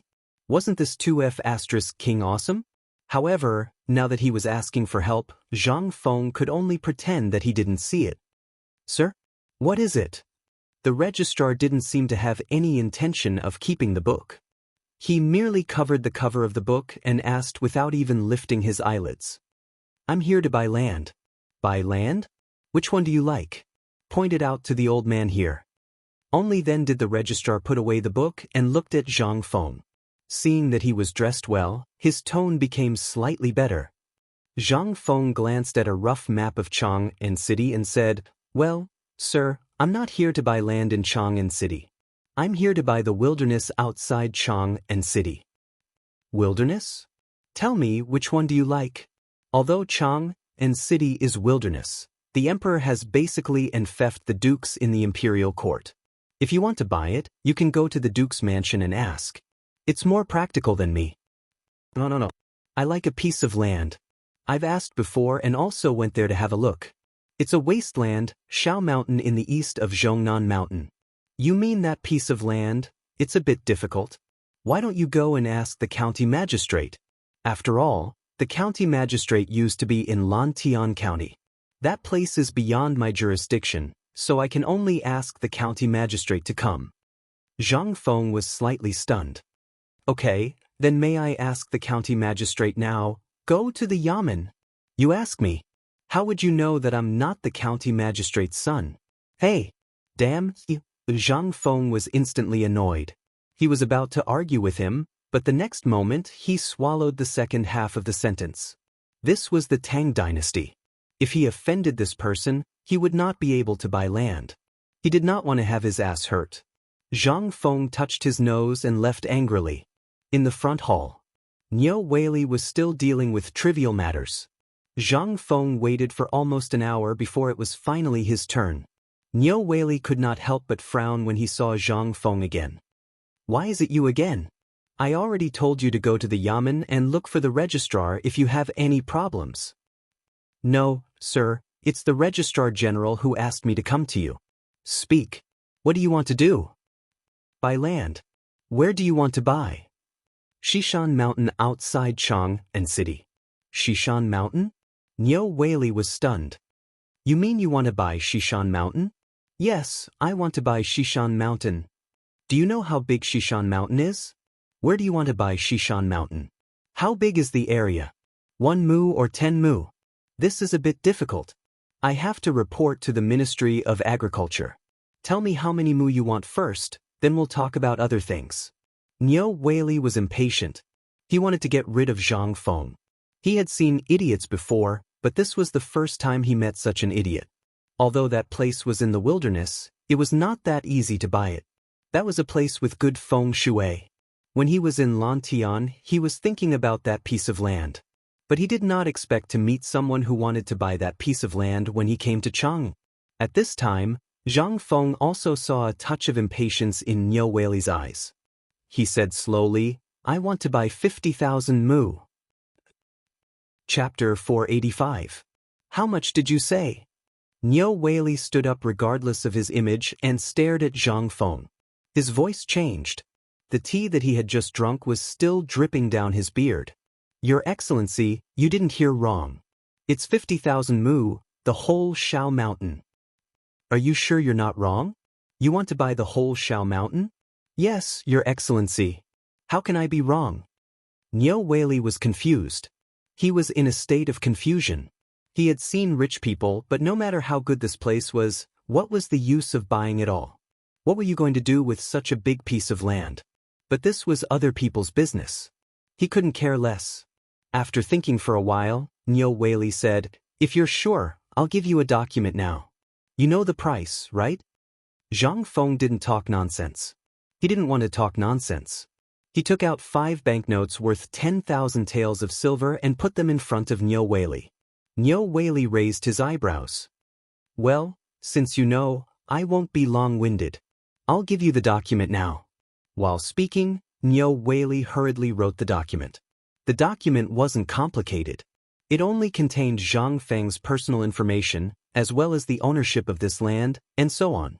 Then, Zhang Feng signed it and stamped it with his thumbprint. Land in the Great Tang was not expensive, but this land was basically in the hands of a few people. Ordinary people would definitely not be able to afford it. Moreover, the place that Zhang Feng had chosen was located at the intersection of the Ba River and the Bai River. Although it was a good place, there were no roads and nothing. Just the money spent here was not enough to cover the cost. Therefore, very few people would pay attention to this land. So it only cost 50,000 taels of silver to buy 50,000 mu of land. If 50,000 taels of silver were in Chang, or near the 10-mile slope, it was estimated that it was only enough to buy a few hundred mu of land. And it was the kind of remote wasteland. To the commoners, land was used to grow food. In this era, no one paid attention to certain things, such as real estate and so on. However, Zhang Feng also had his eyes on this area. When the research institute was set up, as well as a series of supporting facilities, it would be a place comparable to Chang and City. When he thought of this place being his, Zhang Feng's heart was pounding. But after Niu Weili confirmed that Zhang Feng really wanted to buy this piece of land, he stamped his seal under the witness of the registrar. At this point, this piece of land was nominally Zhang Feng's. But just as Zhang Feng was about to leave with the document, Niu Weili stopped him. Wait, I've already completed the procedures, but you have to go to the Ministry of Agriculture and the Ministry of Works to get the documents. Only then will I be able to issue you a certificate of title deed. Only then will your name and the name of the land be registered in the Ministry of Revenue. So troublesome? Zhang Feng was stunned. Didn't this mean that this was more or less enough? Why was this as troublesome as doing things on Earth in the future? However, Zhang Feng did not dare to say anything. He could only take the document and leave in silence. However, just as Zhang Feng walked out of the magistrate's office, he bumped into Li Shimin's sedan chair, who was about to go to the tavern. Who was the sedan chair bearer? He was Li Shimin's confidant. Of course, he knew Zhang Feng. And Zhang Feng also saw the effeminate Xiao Gizi at a glance. Hey, isn't this Lao Li? Where are you going again? Li Shimin was surprised to hear Zhang Feng's voice from inside the sedan chair. He lifted the curtain of the sedan chair and looked at the magistrate's office. He asked, "Are you here to buy land? So soon? This doesn't seem like your style. You actually left before noon?" Hearing this, Zhang Feng rolled his eyes. "Do you think that everyone is like you? This is a big deal. Of course, I have to be early." "All right, where are you going so early in the morning? Come on up, let's talk." They were at the entrance of the magistrate's office. Li Shimin was not sure if anyone knew him, so he could only ask Zhang Feng to quickly get on the sedan chair. However, Zhang Feng shook his head. "No, I'm busy." "All right, I have to go to the Ministry of Works to complete the paperwork. You can go do whatever you need to do. When I'm free tomorrow, I'll treat you to a drink." "Hey, you," Li Shimin was speechless. This was the first time he had been rejected by Zhang Feng. Moreover, this was the first person who dared to do so. He was looking for Zhang Feng today. What could he do when Zhang Feng was so busy? He could only wave his hand and return to the palace. Zhang Feng was very busy. After bidding farewell to Li Shimin, he couldn't do anything about it. The neighbors of Tong Hui Fang who had set up a barbecue stall saw him. He had no choice but to eat a simple breakfast and lunch at the barbecue stall. Only then did he squat at the entrance of the Ministry of Works. After waiting for about 2 hours, the people from the Ministry of Works opened the door with sleepy eyes. There were dozens of people standing at the door.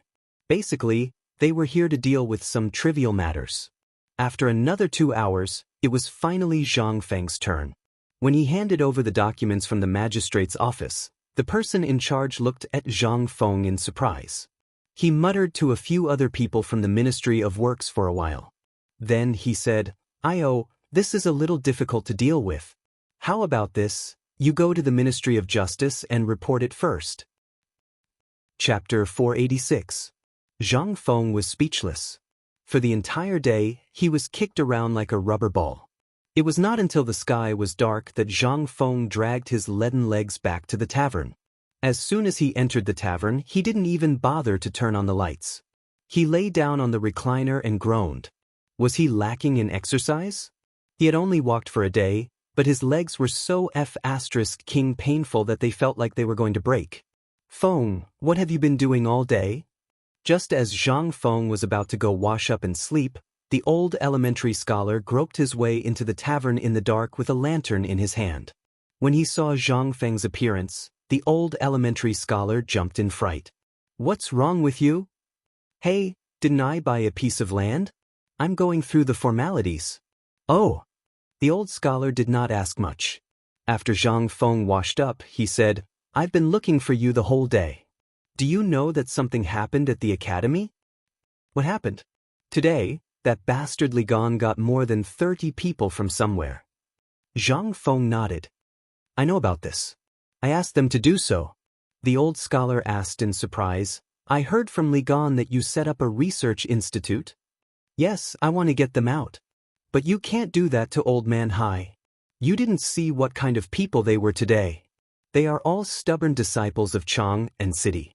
What's the use of recruiting people like them in the academy? Isn't this just smearing my own reputation? If this gets out, I'll be laughed at. Now, the academy has just started. Everyone's eyes are on it. If something bad happens here, the academy will be burned down in an instant. Okay. Zhang Feng speechlessly interrupted the old scholar's nagging.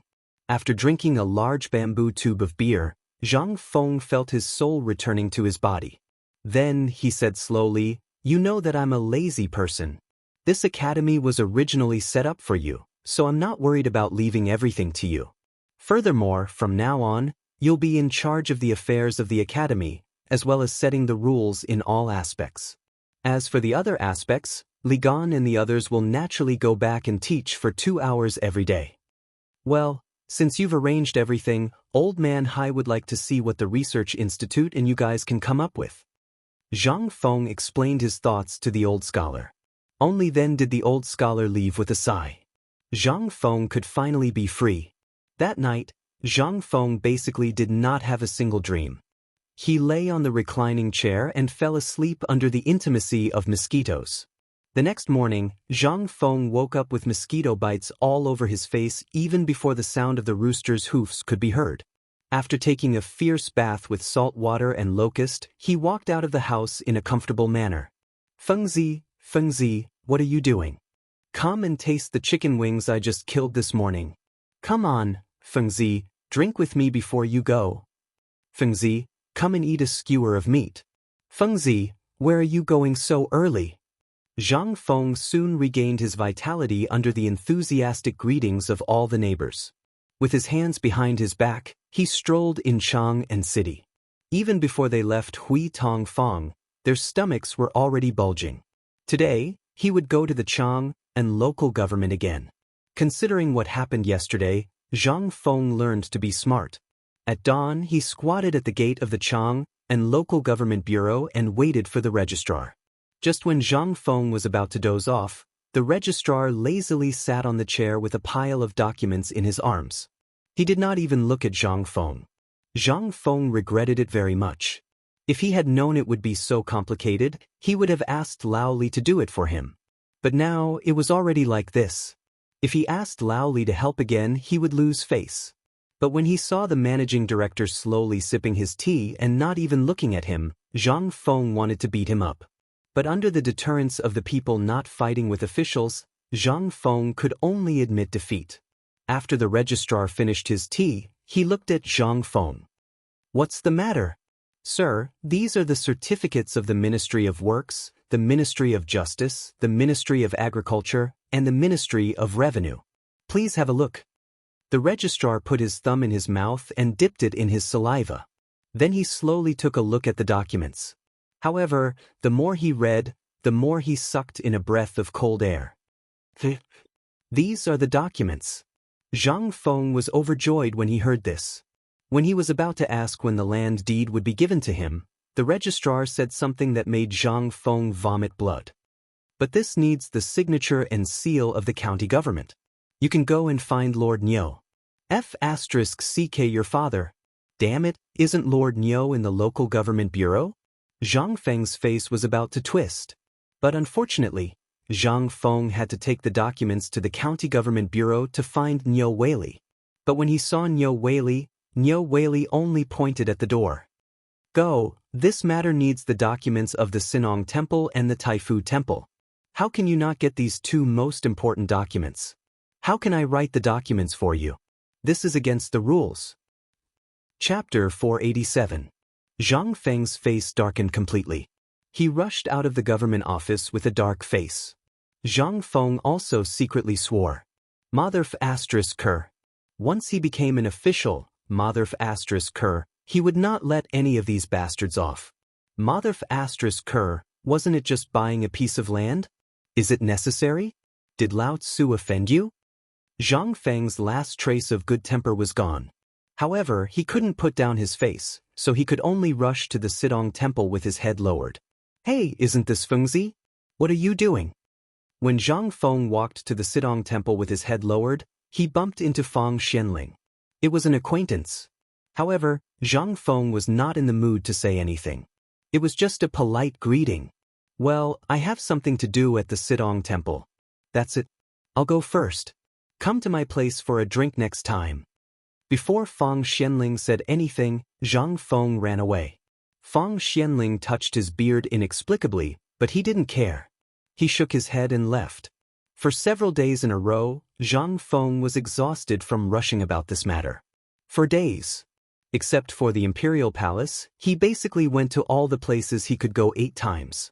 Even the guards at the gate of the Sidong Temple knew Zhang Feng, but there was still no news about the title deed. Li Shimin and others also saw Zhang Feng many times these days, but every time they saw him, he only said one sentence to them. Busy. As for what he was busy with, no one knew. At this time, in the Imperial Garden, Li Shimin and others looked strange. What do you think Fengzi is doing? You've even rejected me 3 times. I don't know, but I have met him twice in Chang. Even this morning, I met him and asked him to go to the Sidong Temple. I don't know what he is doing. Could it be that Zhang Feng, that brat, has come up with something amazing again? Du Ruhui could not help but ask. Li Shimin stroked his beard and shook his head. I don't think that's possible. This kid isn't someone who can keep things under control. Your Majesty, could it be that this brat is doing some research? However, this old subject has noticed that his complexion has been worsening day by day for the past 2 days. I don't know what the hell he's doing. Yes. Tonight, come with me to the tavern to take a look. It's been 3 days since you told me about this research institute. I want to ask what's going on, but I can't see anyone. I feel that something is wrong. Could it be that something had really happened to this kid? Or could it be that this kid was up to something big? They could not help but think of such a thing. If this was really the case, then this matter would definitely be a big deal. On the other side, Wei Shuyu and the others were sitting at a barbecue stall at the entrance of the Imperial City. They were eating barbecue while watching Zhang Feng come and go. They were very happy. They were all dumbfounded. Seeing that Li Chengqian had arrived, Cheng Chumo stepped forward and said, "Brothers, do you know what Fengzi is up to?" "What the hell do I know? Did this kid take the wrong medicine? He doesn't even have time to greet us. It's as if his ass is on fire. I'm still puzzled. Did this kid take the wrong medicine? This is not his style at all. He goes out before dawn and only returns to the tavern when it's dark. He runs to the yamen every day. This is really King strange. Could it be that this kid is up to something big behind our backs?" Hammer. What can he do? Zhang Sun and the others did not believe it. Zhang Feng was so lazy. How could he be so diligent in doing something? But this was also one of the strange things. How could it be that Zhang Feng was not up to anything? This kid was not a diligent person. If he was diligent, he would have been King rich. Why did he have to hide in the tavern every day and wait for death? While they were talking, Zhang Feng's figure appeared in their sight again. They hurriedly stopped Zhang Feng. Fengzi, come and drink a barrel of beer before you leave." Zhang Feng had just come out of the Sidong Temple. He was dejected and even a little pale. But after hearing their calls, he immediately changed his clothes and put on a cheerful expression. "Well, you guys drink and play first. I have something to do. I'll treat you to a drink next time. Bye." Zhang Feng could not afford to lose face. Damn it. He had been running around for days. If he still did not know that this group of bastards was up to him, then he would be a real idiot. But he was too thin-skinned. If this was known by them, wouldn't he be laughed to death? So what could Zhang Feng say? He hurriedly ran away with his head down. As soon as Zhang Feng ran away, the others were completely dumbfounded. What's going on? This is not something that Fengzi would do. Did Fengzi encounter any problems? Let's go and have a look. The few of them finally discovered something. With Zhang Feng's character, the more he said that nothing was wrong, the more it meant that there must be a big problem. But what exactly was the problem? Chapter 488. Zhang Feng was so tired that he was about to explode. If he had a machine gun, he would really want to shoot all these curs. Who are these people? Why did it take them so long to buy a piece of land? It had been 3 days, and he hadn't even seen a hair of his mother. How could Zhang Feng not complain crazily? Zhang Feng boiled a pot full of water with the pot he used to steam wine. He sat in the wooden barrel naked and looked up at the starry sky. He let out a long sigh. Why are you sighing in the middle of the night? At this moment, Li Shimin's voice slowly sounded in the tavern. Zhang Feng lifted his heavy eyelids and glanced at Li Shimin. Sometimes, I wonder how you guys F***king do things on a daily basis. Why the F***ck do I need to buy a piece of land for so long? I'm so F***ket up. The emperor doesn't look like that kind of person. Why are all the officials in Shang and city bastards? Alas, Lao Li, last time you went to set up an academy, a wine factory, and a car factory. Did you run your legs out? Facing Zhang Feng's crazy complaints, Li Shimin was also slightly stunned. But when he thought of how weird Zhang Feng had been these days, he couldn't help but ask curiously, Fengzi, logically speaking, it shouldn't take you 3 hours to buy a piece of land. Are you sure you've been busy with this these days? What else could it be? Zhang Feng rolled his eyes. King Ket up. I don't even know what that Nyo guy is. Even if you don't King know how to make trouble, you don't need to make me break my legs. And you said it could be done in less than 3 hours? Look at me. I've been King busy for 3 days. Damn it. He asked me to go to the Ministry of Justice and the Ministry of Revenue. *ck. I can't figure out why I have to go to the Dragoner Temple. And he asked me to go to the Ministry of Agriculture. Li Shimin and the other two finally understood. Exchanging glances with Cheng Yaojin and Zhang Sun Wuji, Li Shimin's eyes couldn't help but flash a hint of coldness. They were so scared that their palms were sweating. Fortunately, because of the oil lamp, Zhang Feng didn't see Li Shimin's gaze. Zhang Feng complained while taking a bath. Li Shimin couldn't help but get angry. If Zhang Feng didn't mention it, he wouldn't have known about these things. But now that he mentioned it, the problem was really big. Let's not talk about other things first. Why did you ask a commoner to go to the Dragoner Temple to do something? Why did he go to the Ministry of Justice? Go here and go where? They were obviously trying to push the responsibility onto each other. To buy a piece of land, one only needed to find out if there was anyone who owned the land in the document. Then, one could check with the registrar at the local county office. If no one owned the land, the county office would report it to the Ministry of Revenue. After confirmation, the deed would be stamped and given to the buyer. Although Zhang Feng bought a lot of land, there was no need to go through so much trouble. 3 days? Didn't they know Zhang Feng's temper? If this was enough to make him curse, what did this mean? If this happened to an ordinary commoner, wouldn't it be terrible? Li Shimin couldn't help but take a deep breath and ask, all right. Fengzi, why don't I go and help you with this matter? Please don't. Lao Tzu doesn't believe that this matter can be solved. If it can't be solved by tomorrow, Lao Tzu will bring a cart full of firecrackers to the Ministry of Justice. Damn it. Is this something a human can do? Zhang Sun Wuji's face twitched when he heard this. Why do you want to go to the Ministry of Justice? I'm going to ask them. Aren't they the ones supervising these officials? Is there any law in this place? Is there any law in the Tang dynasty? They can't even see this. Are they blind? Zhang Sun Wuji's face was burning. He hurriedly comforted him. Fengzi, stop fooling around. If you do this, you'll be charged with treason. Isn't this not worth it? If that happens, we'll have to put in a lot of effort to get you out. But Lao Tzu can't take this lying down. Zhang Feng sighed one after another. Forget it. Damn it. This is Lao Tzu's last time buying land. Damn it, this is really King troublesome. This is under the emperor's rule. Why isn't anyone doing anything about it? I don't believe that no one will do anything about it. If no one does anything about it, I'll bring Tai Nyo and the others tomorrow and set the county government on fire. Don't, Fengzi, don't be like this. Did you offend them in any way? Li Shimin seemed to have thought of something when he heard that Zhang Feng was going to set the county government on fire. He hurriedly asked. No, I gave them all my King money in advance. What's so difficult about it? I stuffed 50,000 taels of silver into that King bastard's pocket before he even signed the document.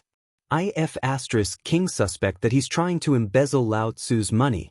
I see, Li Shimin hurriedly comforted Zhang Feng. Cheng Yaojin and Zhangsun Wuji also realized the seriousness of the problem. The three of them took turns to counsel Zhang Feng. Zhang Feng was not very angry. It was just that the three of them had suppressed their frustrations in their hearts and were looking for an outlet to vent. In the end, Zhang Feng slapped his head and shouted excitedly, "Lao Li, I finally know. Damn it, I'm missing something." "What is it?" "I suspect that I'm missing some money?" Chapter 489. Li Shimin was speechless. He thought that Zhang Feng would say something. But he didn't expect Zhang Feng to think of such a thing. What could he say? He couldn't just say, "Don't meddle in this matter.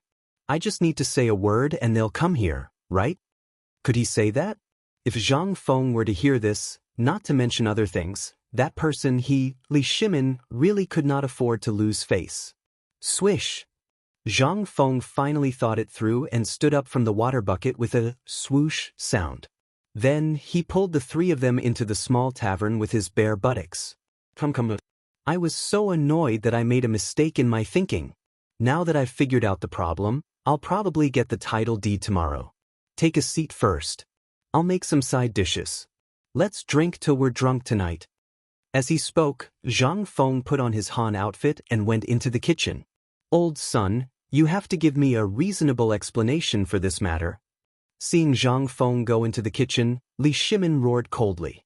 Zhangsun Wuji heard that and hurriedly knelt on the ground. His face was already covered in sweat. "Your Majesty, it's my fault. Tomorrow morning, I'll thoroughly investigate everyone in Chang." "I'm not talking about Chang." Li Shimin was really angry. If this was a small matter, it wouldn't be a big deal. But what was this? He believed that this was definitely something done by his subordinates. Zhangsun Wuji would never do such a stupid thing. But it could also be seen from this that the backbone of the Tang dynasty, which was slowly rising, was actually crawling with vermin. What was this? This was rubbing sand in Li Shimin's eyes. How could he not be angry? And his last sentence represented his anger. But thinking of all kinds of things, Li Shimin was silent for a moment and said, "Just give them a warning. If it's serious, just kill them." What could Zhangsun Wuji say? According to the current situation, he wanted to kill someone, but the emperor had spoken. What could he do? He knew what to do. If everyone was killed in one night, it would definitely cause unrest in a short period of time. Don't underestimate this thing. Although they were the lowest level officials, they were the link between the court and the people. Once this bond was broken, it would take time to reconnect, complete the work. At this moment, Zhang Feng's voice resounded in the tavern. And the moment Zhang Feng's voice rang out, the three of them instantly regained their composure, as if the heavy killing intent just now did not exist. Zhang Feng made it very simple. A plate of fried dried fish, a plate of coleslaw, a plate of vinegar mixed with wild vegetables, and a large pot of boiled pork ribs. Although it was simple, it was still very difficult for Li Shimin and the other two to eat these dishes. Come. Stop drooling. When did you guys become so refined? Zhang Feng glanced at the three of them and continued chewing the wild vegetables. Hearing this, Li Shimin laughed at himself. "Yes, this place is like my own home. I forgot. Come on, you two don't just sit there. It's rare to eat these dishes in your house, right?" Li Shimin said as he picked up some wild vegetables with his chopsticks. He chewed with relish. This was the first time he had eaten wild vegetables. In an instant, the freshness of the wild vegetables made Li Shimin speechless. "Fengzi, I remember that outside the city, not to mention wild vegetables, even the weeds have been gnawed by locusts. Where did you get these wild vegetables?" "Yes." Zhang Feng pointed to the backyard and said, "Do you see those big vats? These vegetables grew by themselves on the edge of the vats." Only then did they remember that Zhang Feng had 5 big vats leaning against the wall of the courtyard. They couldn't help but feel relieved. This guy had plenty of ways to control the locusts. It was not surprising that he could protect his vegetable garden. These were probably the last wild vegetables in Chang'an City. Not to mention wild vegetables. During this period of time, there was no trace of green on Li Shimin's table at all. Whenever there was a trace of green, it would be sent into his mouth immediately. One could imagine how precious this green vegetable was. After eating and drinking to their heart's content, Zhang Feng yawned. Li Shimin and the other two did not drink much because they still had things to do. Seeing Zhang Feng like this, they clasped their fists and said, "Then you should rest early. We'll go back first. Take care. When my White Deer Plain Academy of Sciences is built, we'll go there for a drink." "Okay." Li Shimin and the other two went out of the pub. Li Shimin's slightly hunched back was restored to its usual straight posture. The majesty of an emperor on his body once again made Zhang Sun Wuji and Qing Yaojin not even dare to breathe loudly. Although Li Shimin did not say a word, Zhang Sun Wuji and Qing Yaojin knew that the emperor was at his most terrifying. The two of them did not say much and silently followed Li Shimin to send him back to the palace. Zhang Sun Wuji looked at Qing Yaojin and then looked at the crescent moon above Chang and city and said, "Old Hey, I'll have to trouble you tonight." Chapter 490. Qing Yaojin didn't call for help. Instead, he intercepted a group of about 30 imperial guards at the city gate.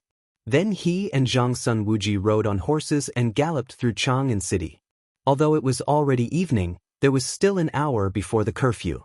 However, there were still some people who came back late in Chang'an City and were hurrying on the streets. But when they heard the rumbling sound of galloping horses, they couldn't help but feel inexplicably surprised. They hurriedly got out of the way. It wasn't until this group of people left that they were shocked to find that this group of people wasn't the imperial guards of the palace. What was going on? Why did they send out the imperial guards? Did they discover the Turk spies? All the people who came back late and heard the deafening sound of the horses' hooves couldn't help but stretch their necks to find out what happened. And this group of imperial guards didn't hide too much. They just stopped at the gate of the Chang'an local government. At this moment, the arrival of this pair of people directly frightened the yamen runners who were guarding the county yamens so much that they trembled all over. "Grandfathers of the imperial guards, what brings you all here?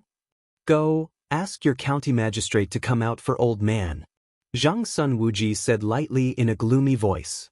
Although the 6 guards immediately knelt down when they saw the armor of the imperial guards, as long as there was something wrong with their eyes, they would definitely be able to see the 2 old men in the lead. How could the person who spoke be an ordinary official since he was able to bring the imperial guards here? They suppressed the urge to kowtow and hurried into the county government. They didn't know what this group of people was doing here. But from the sound, they knew it couldn't be anything good. Who dared to wait at the gate now? They hurriedly ran into the backyard of the county government. "Lord Nyo! Lord Nyo, something happened. Lord Nyo, wake up. People from the palace are here." The shrill cries of these people instantly lit up the lights of the county government. Nyo Weili, who was thinking about something in the study, couldn't help but frown slightly when he heard this. He opened the door and shouted, "Is the sky falling or the earth sinking? Why are you so flustered?" "My lord, someone from the palace is here." "This is Chang'an City. Are there fewer people in the palace?" Nyo Weili was furious. However, the guards spoke again amidst the chatter. "The people who came this time are different. They are the imperial guards." "What? Imperial guards?" Nyo Weili was shocked when he heard this. "Where are they?" "At the entrance of the county office." "Then what are you waiting for? Invite him in." "No, the old man in the lead asked you to go out." "Go out?" The more Nyo Weili thought about it, the more he felt that things were not so simple. However, since the imperial guards were dispatched, something big must have happened. He couldn't help but wave his hand and said, "Pass down the order. Tell all constables and bailiffs to return to the county within an hour." As he spoke, Nyo Weili hurriedly walked towards the entrance of the county yamen. He didn't know who the person was and why he came here today.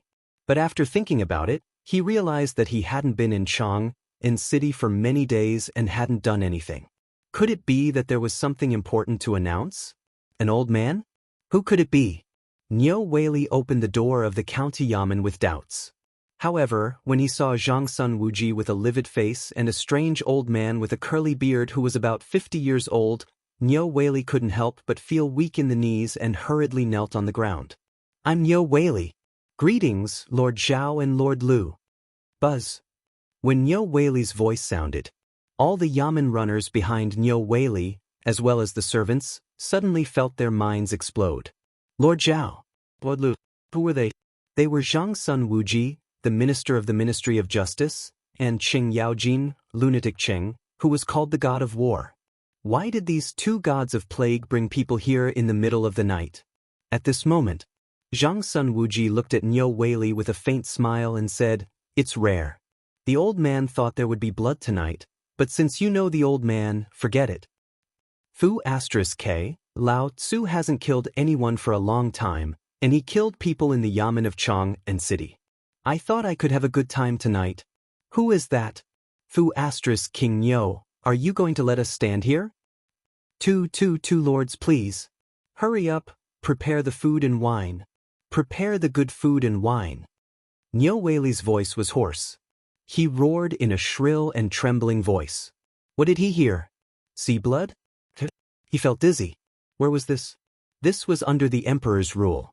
The person who could bring the imperial guards here and say such words was either following the imperial edict, or no one dared to do it. Thinking of this, Niu Weili was scared out of his wits. How could he dare to say anything? What could he say? Now, if he or anyone dared to fart and made these two angry, the county yamen, Niu Weili was soaked all over. He hurriedly led the two into the living room. By the time they entered the living room, the imperial guards had already surrounded the entire magistrate's office. Chapter 491. The living room was already filled with wine. Although fruits were scarce at this time of the year, Xianxia Wuji and Qing Yaojin were surprised to see two slightly wilted fruits. There were also a few side dishes. Clearly, these were not hastily prepared. They must have been prepared beforehand. Otherwise, how could there be so many things in such a sudden manner? Even when they went to Zhang Feng's small pub, there were sometimes not so many things. It seemed that this little county magistrate was rich. Niu Weili seemed to have seen through their thoughts and hurriedly said, Please forgive me, High Dukes. These things were given to my wife by the people of Lantan when I left. I'm not here today to ask you about this. Someone will come to you about this. You're called Niu Weili, right? Xianxia Wuji did not stand on ceremony. He drank a mouthful of wine and finally put down the wine cup in disdain. Instead, he picked up a fruit and played with it in his hand. 5 days ago, the document for your transfer from Lantian to Chang, and was signed by old man previously, you were in Lantian for a few years. Although you didn't do anything, you didn't cause any trouble either. That's why the Ministry of Justice gave you a chance. However, how many days have you been in Chang? The things you've done in these 3 days have made me very dissatisfied. Xianxia Wuji spoke very slowly as if he was talking about daily life. However, these words sounded different to Niu Weili's ears. Very dissatisfied? Where was he dissatisfied? He thought that he did nothing wrong. He wanted to wait for Xianxia Wuji to say something. However, after Xianxia Wuji finished speaking, he did not say anything. Instead, he looked at him with a faint smile. He could not help it. Niu Weili began to think hard. Think about it carefully. If you can't think of anything tomorrow, you don't have to stay in Chang and anymore. As he spoke, Xianxia Wuji and Qing Yaojin looked at him playfully and then left. After sending off the two gods of plague, Niu Weili collapsed on the ground in front of the yamen. At this moment, his mind was filled with Xianxia Wuji's last words. What on earth am I? He did something go wrong. He couldn't help but recall everything that had happened in the past 4 days. Grand Advisor, quickly bring me all the complaints from the past 4 days. Niu Weili hurriedly roared as he was carried out of the room by the servants. Coming, Lord Niu, I'm ready. At this moment, the teacher's mustache was trembling nonstop. A few of the documents in his hands fell to the ground. Thus, Niu Weili decided not to leave. He sat on the ground and started flipping through the books. Disperse, disperse, go do whatever you need to do. What are you looking at? Get out. When the teacher saw this, he snatched the lantern from the servant girl's hand and urged the servant to leave. Only then did he lie on the ground with his but sticking out and go through the cases of the past few days again and again with Niu Weili. He even went through the previous cases and didn't notice anything wrong. However, the more it was like this, the more Niu Weili panicked. He could not help but think of a person. A spendthrift who looked to be in his 20s. Could it be that guy? Niu Weili could not help but exclaim. The private advisor was so scared that he trembled. Lord Niu, who are you talking about? Who else? The one who bought the land. The private advisor's eyelids twitched. You mean the guy who bought 50,000 mu of land? But that's impossible. What ability does that guy have to invite the two Grand Dukes? Private advisor Ma, you've been in Chang'an for a long time. Quickly tell me the details of this guy. Also, I asked you to investigate the people who have contact with this guy. What did you find? If you didn't mention it, I would have forgotten. Advisor Ma slapped his forehead and said, You think too much. This guy doesn't have any background. He just opened a small tavern in Tonghui Lane. I don't see him doing business all day long. He's just a freeloader. However, the people in Tonghui Lane seem to have a good relationship with him. I heard that the 4 great devils in the city call him brother. Moreover, the 4 great devils once gave him a tiger as a gift. What? A tiger? The 4 great devils? Niu Weili's head was completely dizzy. Before coming to Chang, he had spent a lot of money to listen to the officials and their sons in Chang'an City, especially the son of Zhang Sun Wuji, the minister of the Ministry of Justice, and the son of the fearless Qing Yaojin. He even inquired about the sons of all the Grand Dukes in Chang'an City. This inquiry was incredible. The 4 great devils in Chang'an City were the sons of the 4 Grand Dukes. At this time, when he suddenly heard this news, Niu Weili almost fainted. Why didn't you tell me earlier that the guy could call the 4 great devils and the sons of the 4 Grand Dukes brothers? You should have told me earlier. If you had told me earlier, would Lao Tzu do that? Niu Weili cried. She sat on the ground as tears streamed down her face. It was said that one could find 1 or 2 people in Chang'an City that he couldn't afford to offend. He didn't believe it before, but now. Chapter 492. He had thought that this guy was just a rich young master who had nowhere to spend his money. But now, it turned out that he had stepped on a nail. Advisor Ma, tell me about this guy named Zhang Feng. What's his background? Advisor Ma was not a member of the bureau, so there were some things he didn't know. And this matter was too big, so Niu Weili didn't intend to tell him. He just said in a low voice, Advisor Ma, I can only tell you that these 2 gentlemen came here tonight because of this guy. You'd better think about it yourself. What? Advisor Ma's face suddenly changed. He had never thought that this somewhat simple-minded Zhang Feng would be able to welcome 2 Grand Dukes. What was going on? Who is he? Don't make wild guesses. This matter is not something we can afford to provoke. Now, what we can do is to settle this matter as soon as possible, and then, let's just wait for the heavens to decide. Niu Weili felt desperate. He had thought that coming to Chang'an meant that he was 1 step closer to the top. But, indeed, he was 1 step closer. But he was 1 step closer to death. On the other side, after leaving the Chang'an local government, Qing Yaojin and Zhang Sun Wuji went to the agriculture temple and other places one after another. They even summoned all the officials of the Ministry of Justice back to the Ministry of Justice. As long as they were involved in this matter, they were first beaten 50 times and then thrown into prison by the furious Zhang Sun Wuji. He couldn't afford to lose face like this. And it was in front of the emperor and Zhang Feng. If brother Zhang Feng were to enter the imperial court in the future, where would he put his old face? How could he show his face? It was all because of these little bastards. If they hadn't been fooling around all day, would such a thing have happened? Who knew how many things these fellows had eaten in the fields behind them? That night, under the furious Zhang Sun Wuji's order, the Ministry of Justice was reshuffled. Anyone who was found to be slacking would be beaten and driven out of the Ministry of Justice. If you were a little greedy, it would be fine. If you were a little lustful, it would be fine. If you king don't do anything, then it'll be bad. It wasn't just the Ministry of Justice, the Agriculture Temple, the Ministry of Agriculture, and many other places were also reshuffled. Zhang Sun Wuji knocked on the doors of all the officials' houses one by one. And it was also on this night. These people all knew one thing. Because of their shirking and incompetence, the emperor was extremely angry. When Fang Xianling found out about this, his eyes turned red with anxiety. He rushed to the Ministry of Agriculture with Fang Yai. In the Ministry of Agriculture's courtyard, Zhang Sun Wuji and Qing Yaojin didn't say anything. They ignored everyone in the Ministry of Agriculture and just sat in the courtyard, waiting for Fang Xianling. What's going on here? Old Fang, who should we start from? You know that he's been running around for the past 2 days because of that incident, but just now, His Majesty and we heard with our own ears that he's been delayed for 3 days because of that incident.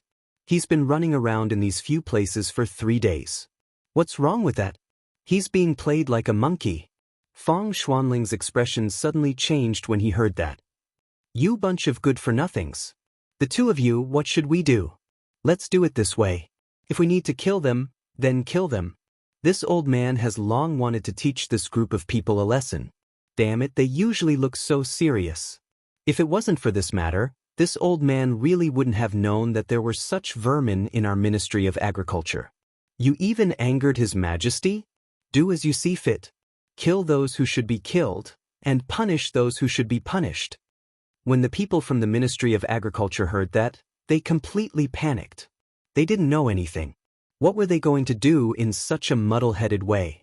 Your Excellency, even if you want to beat or scold us, you should at least tell us what we did wrong. That's right, Your Excellency. We usually do things according to the rules. Where did the problem go wrong? Where did the problem go wrong? Qing Yaojin shouted angrily. Come on, let me tell you good-for-nothings. Just 3 days ago, someone refused to buy a piece of land from the Chang and local government to the Agriculture Temple, then to the Ministry of Justice, and then to the Ministry of Agriculture.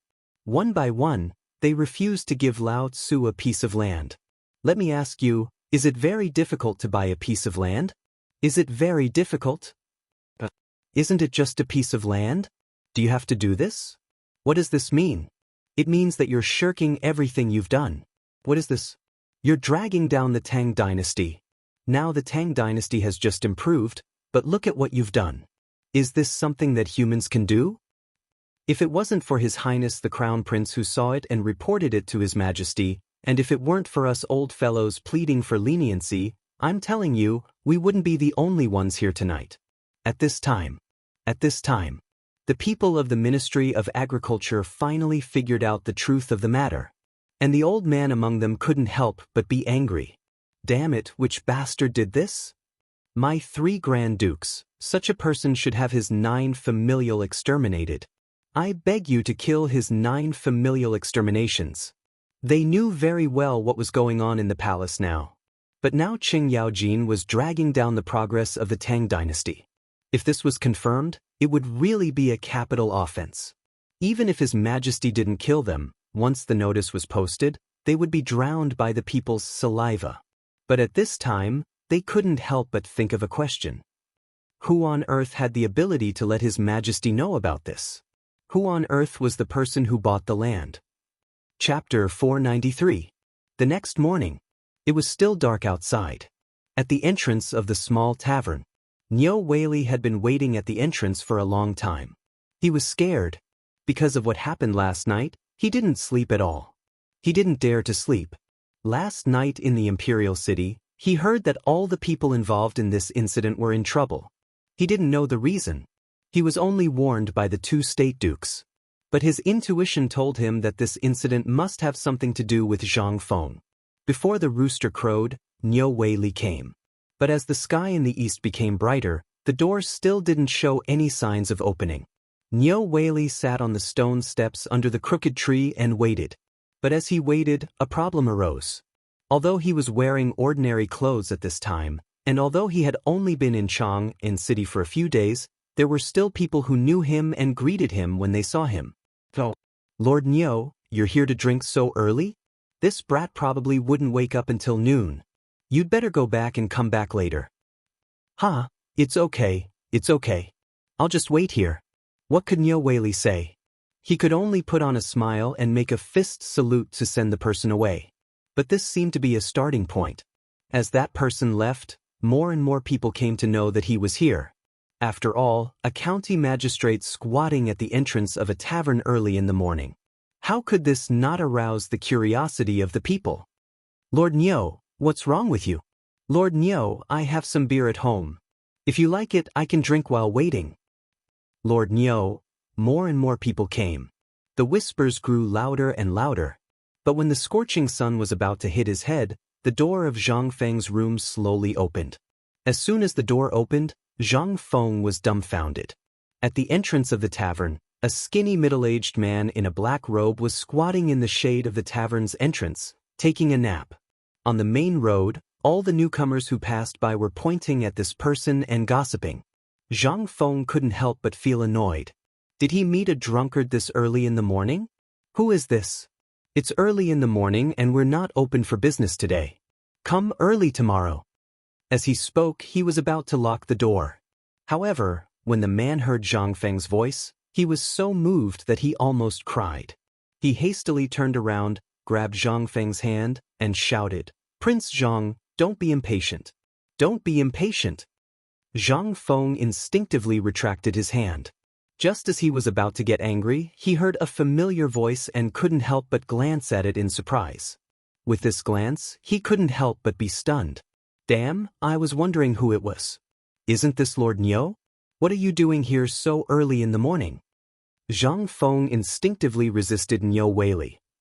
But when Nyo Weili saw that Zhang Feng finally recognized him, he hurriedly pulled out a smile that was uglier than crying. "Young Master Zhang, where are you going? Why don't I go down and give you a sedan chair?" Zhang Feng was dumbfounded. He thought that he was dreaming. However, the scorching sun and that familiar voice told him that this was real.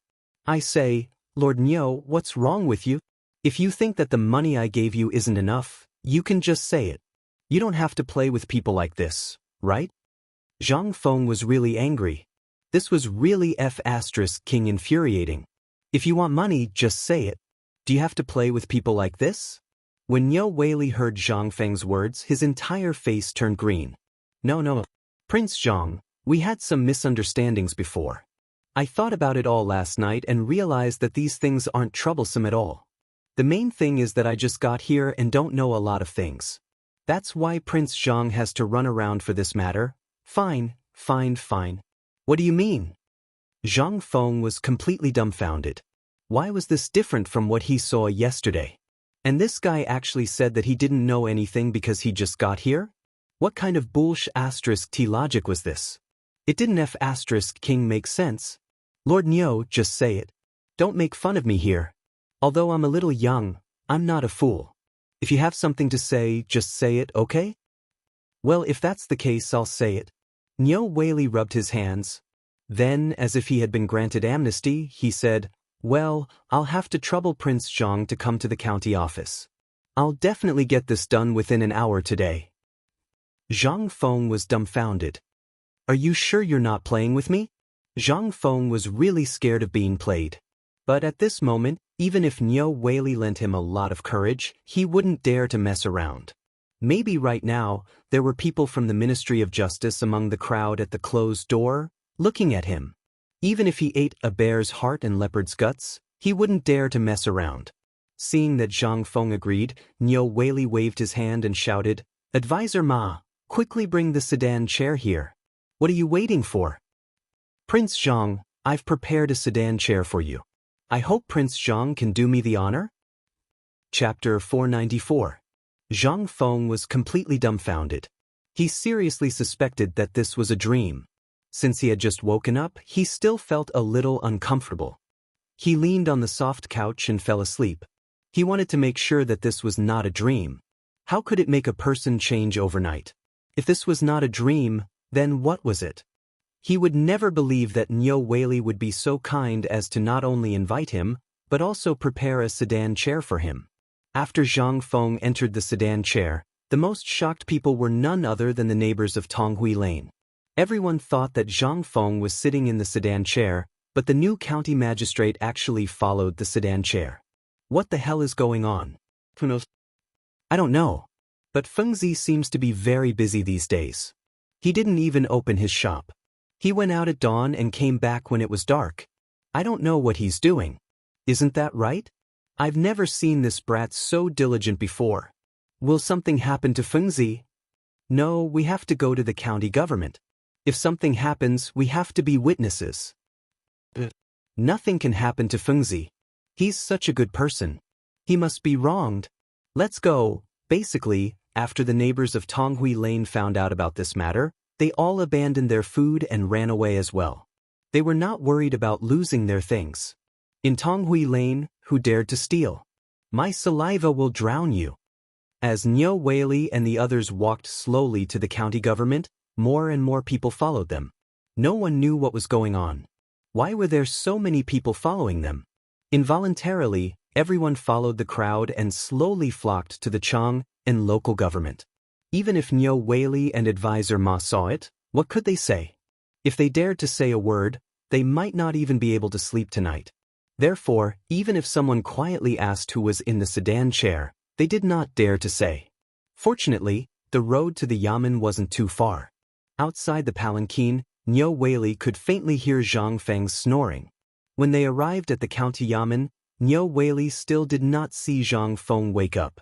He could not help but wave his hand and have the people carry the palanquin into the backyard, blocking all the commoners at the front door. Niu Weili was left alone to wait for Zhang Feng to wake up. Advisor Ma, on the other hand, hurriedly left with his men to deal with the matter of the title deed. Actually, Zhang Feng's matter wasn't troublesome. It was just that Niu Weili saw how generous Zhang Feng was, so he had some ideas. But who would have thought that not only did he fail to take advantage of this good thing, he actually offended someone he couldn't afford to offend. Now, looking at Zhang Feng's sedan, he wanted to slap himself a few times. After some time, Zhang Feng finally woke up. But when he woke up, Zhang Feng was worried again. This dream was really King Long. But why did the palanquin stop? And why wasn't there any sound from outside? The moment he lifted the curtain, he was once again shocked by the scene in front of him. He saw that this seemed to be the backyard of the county yamen, but in the backyard, in front of his palanquin, there was a table full of wine and dishes. Next to this table, there was another table with a stack of documents and a seal on it. Seeing that Zhang Feng had woken up, Niu Weili hurriedly asked the servants to serve Zhang Feng a cup of tea that had already cooled down. Prince Zhang, please take a seat. These are all dishes prepared by a chef I found in Chang, in city through my connections. I heard that the dishes on this table were all passed down to him by an expert. And these drinks were only recently introduced to Chang and city. I guess Prince Zhang hasn't tasted them yet, right? Zhang Feng looked at the familiar but somewhat inferior dishes on the table and was dumbfounded. Wasn't this the cooking skill he passed down to Zhou Dafu? But Zhang Feng didn't know what was going on. Although he wanted to get the title deed and develop his great business in Chang and city, he wasn't a fool. Lord Niu, let's forget about this. Let's just do what we need to do. After all, we're all very busy. Busy your ass. My life is now in your hands. Niu Weili complained incessantly in his heart. But he didn't dare to say anything. Well, since Prince Zhang still has things to do, then let's do it directly. Registrar. Hurry up and bring all the documents here. Prince Zhang, please sit down. Niu Weili invited Zhang Feng to sit at the desk. Then he carefully sat beside Zhang Feng and handed the documents to Zhang Feng. Prince Zhang, this is the document from the Ministry of Justice. You just need to sign here, and this land will be yours. And this document is from the Ministry of Works. It's mainly to register these lands, in case you encounter such a troublesome thing next time. And this is the certificate that I want to keep in the county registrar. It needs to be signed by Prince Zhang himself. After seeing the deep surprise in Zhang Feng's eyes, Niu Weili then picked up another document and said, "Of course, this is prepared for you. You only need to sign the document for that piece of land." Zhang Feng was dumbfounded. According to Niu Weili's request, he signed his name on each document. But in his mind, a sentence kept flashing. This can't be King real. I must be dreaming. Chapter 495. Zhang Feng dizzily touched the title deed and sent him out of the magistrate's office under the gaze of Niu Weili and the others. He looked at the gate of the magistrate's office and then looked at the sun in the sky. Zhang Feng still felt that it was so unreal. Things that couldn't be done in 3 days were all done in less than an hour? Was this Niu Weili's conscience awakening? Or was Lao Tzu dreaming? What the hell? Wasn't this a green light all the way? He closed the gate, got on the sedan chair, got off the sedan chair, and then sat down to sign the papers? Wasn't this too smooth? Along the way, Zhang Feng was thinking hard about this matter. But no matter how he thought about it, it still felt strange. Could it be because Niu Weili knows Lao Li? After seeing Lao Li go to find me yesterday, did he awaken his conscience? Damn it, that's it. Damn it, how could I forget about Lao Li? Zhang Feng patted his head and blamed this matter on Li Shimin. Only now did Zhang Feng completely let go of the doubts in his heart.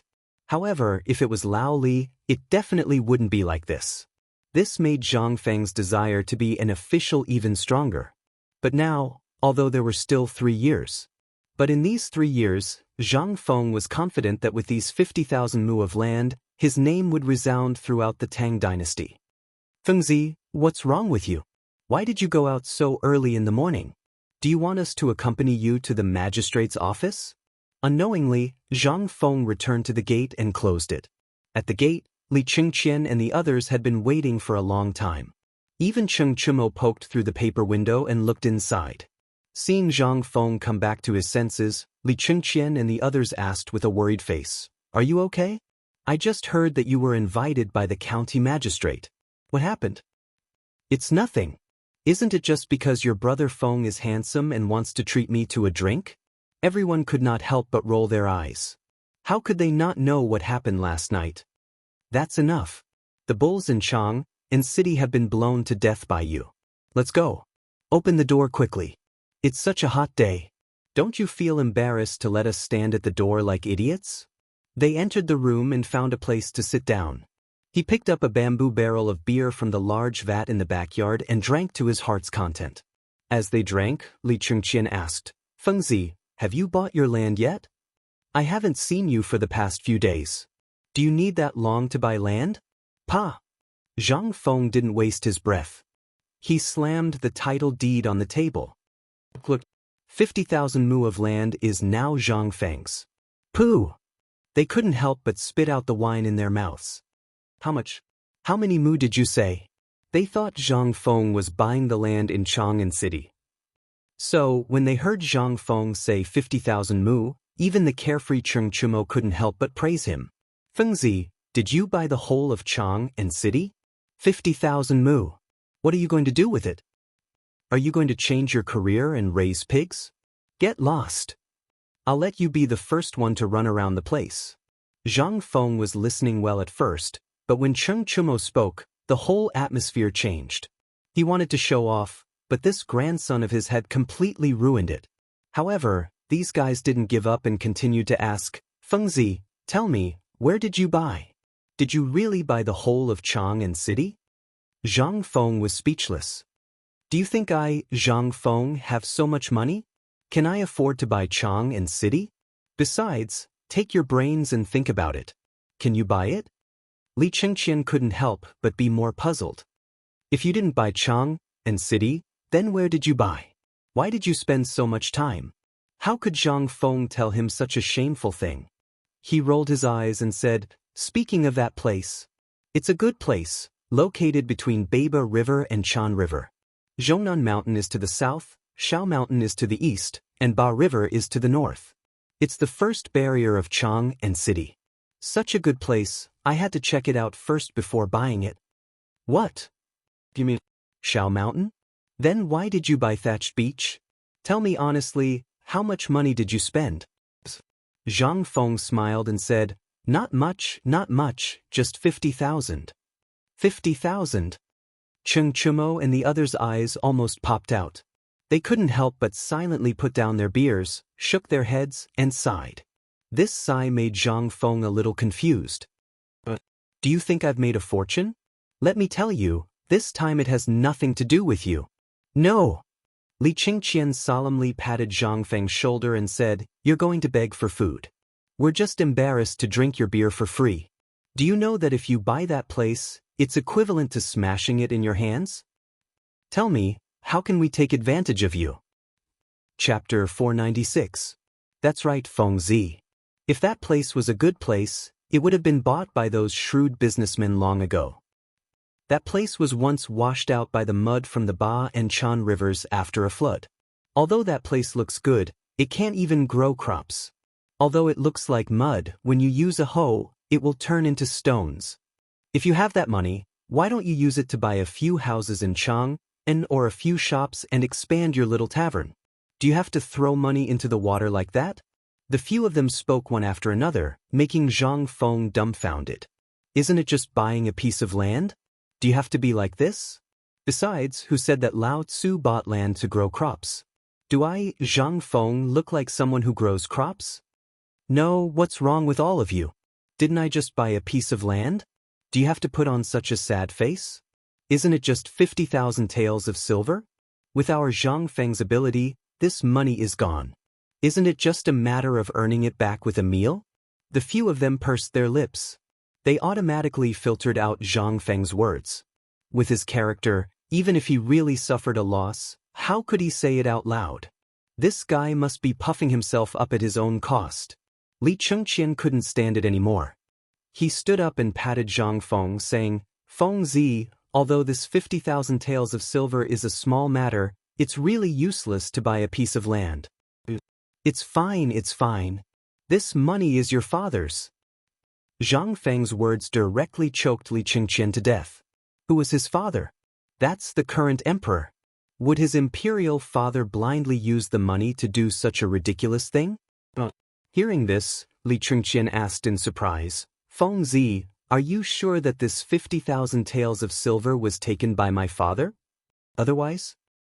Your father is really a wily old fox.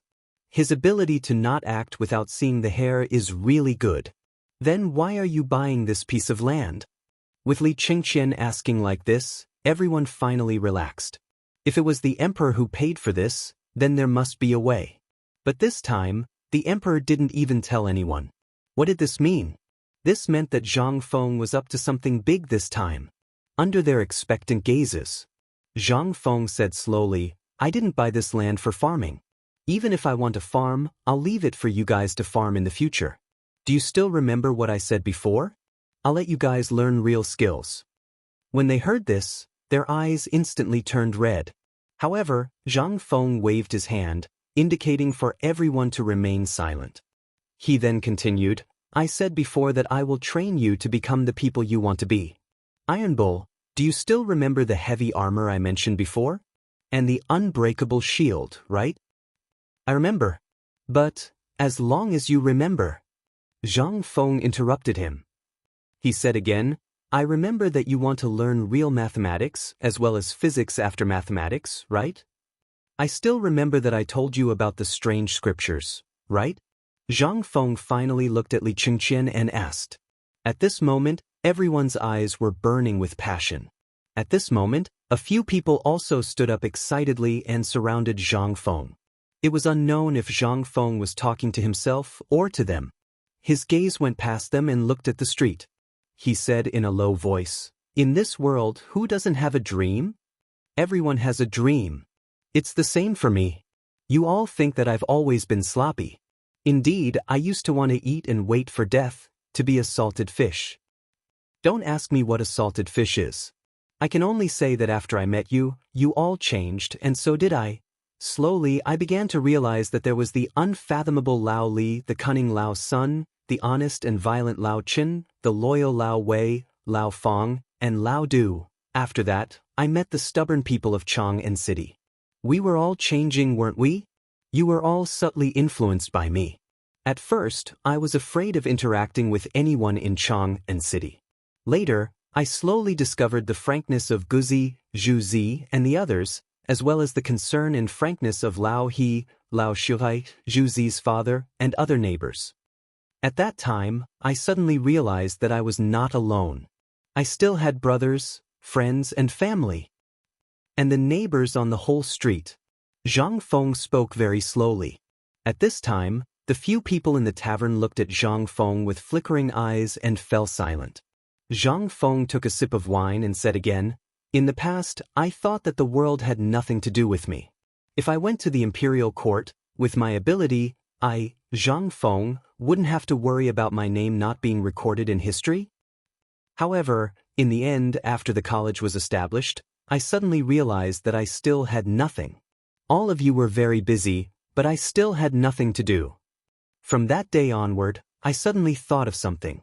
If I want to leave my name in history, I don't just have to do it in the imperial court. I have to use everything that can benefit the country and the people. I have to use it on the people. Only then can I leave my name in history." Chapter 497. Good brother, if you have something to say, just say it. You still have us. You once told us that if we want to surpass the glory of our parents, we have to be brave enough to walk out of their shadow. It's because of your words that we follow you wholeheartedly. If you have something to say, don't hold it in. Just say it. If we're brothers, we'll carry it together. Feng Zi. If Li Qingqian and the others couldn't tell what was going on, they would be fools. At this moment, Zhang Feng was going to teach them real skills. Wasn't this what they had been dreaming of? But why did they feel so bitter in their hearts right now? And uncomfortable? Why wasn't there a trace of excitement? Before Zhang Feng said those words, they were very excited to learn Zhang Feng's real skills.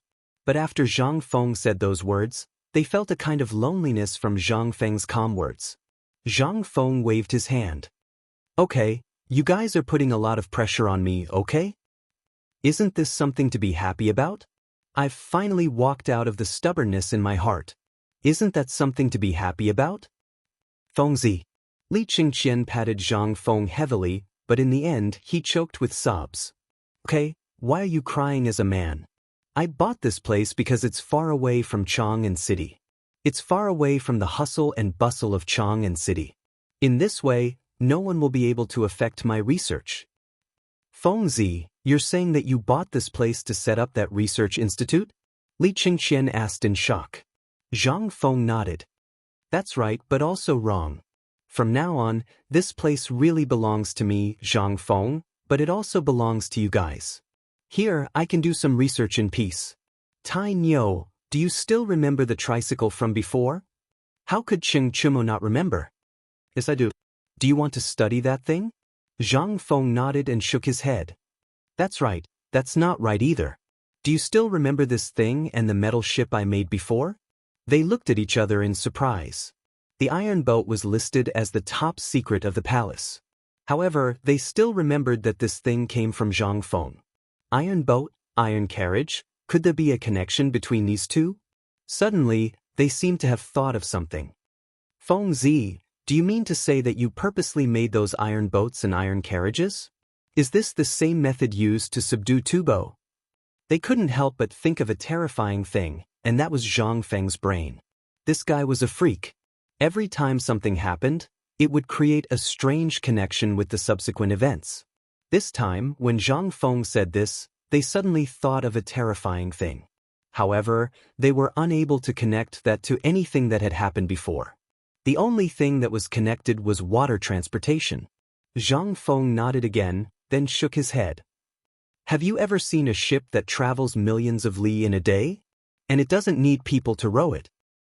Have you ever seen a carriage that can travel thousands of li in a day and never get tired without cows and horses?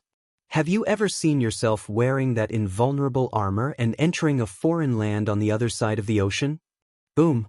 Li Qingqian and others were completely shocked. What was Zhang Feng talking about? A ship that can travel millions of li in a day? And it doesn't need people to row it? How could it be possible? And this carriage is tireless and never stops. How could it be possible? Even if it's a water wheel, it's impossible for it to never stop, right? And the other side of the ocean. This was the second time that Zhang Feng had mentioned this place. Was there really such a place? If so, and if it was really possible, what would happen if they didn't rely on the glory of their fathers and used their own ability to list the barbarian land that Zhang Feng once mentioned as the territory of the Tang dynasty? Involuntarily, The chests of the 5 teenagers in the tavern were violently heaving up and down. The eyes of the cynical Cheng Chumo, Zhang Sun Chong, and Wei Shuyu were flashing with a burning light. They couldn't wait to take the ship that can travel millions of li in a day and go to that distant place. Du Go was very silent. However, from his tightly clenched fists, it could be seen that his heart was not calm at all. And Zhang Feng looked at their faces one by one. What was this? This was a dream.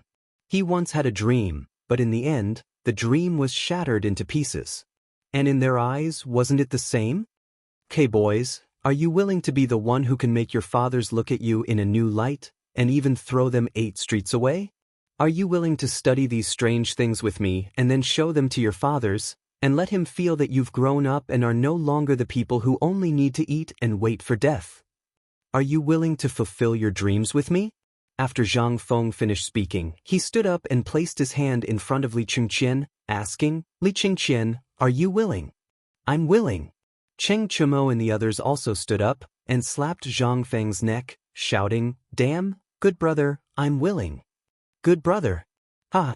Even if I have to go through a mountain of blades and a sea of flames, I, Chen Tiniu, will let everyone know that their grandfather Chen is not only a demon king, but also a demon king that they will never forget."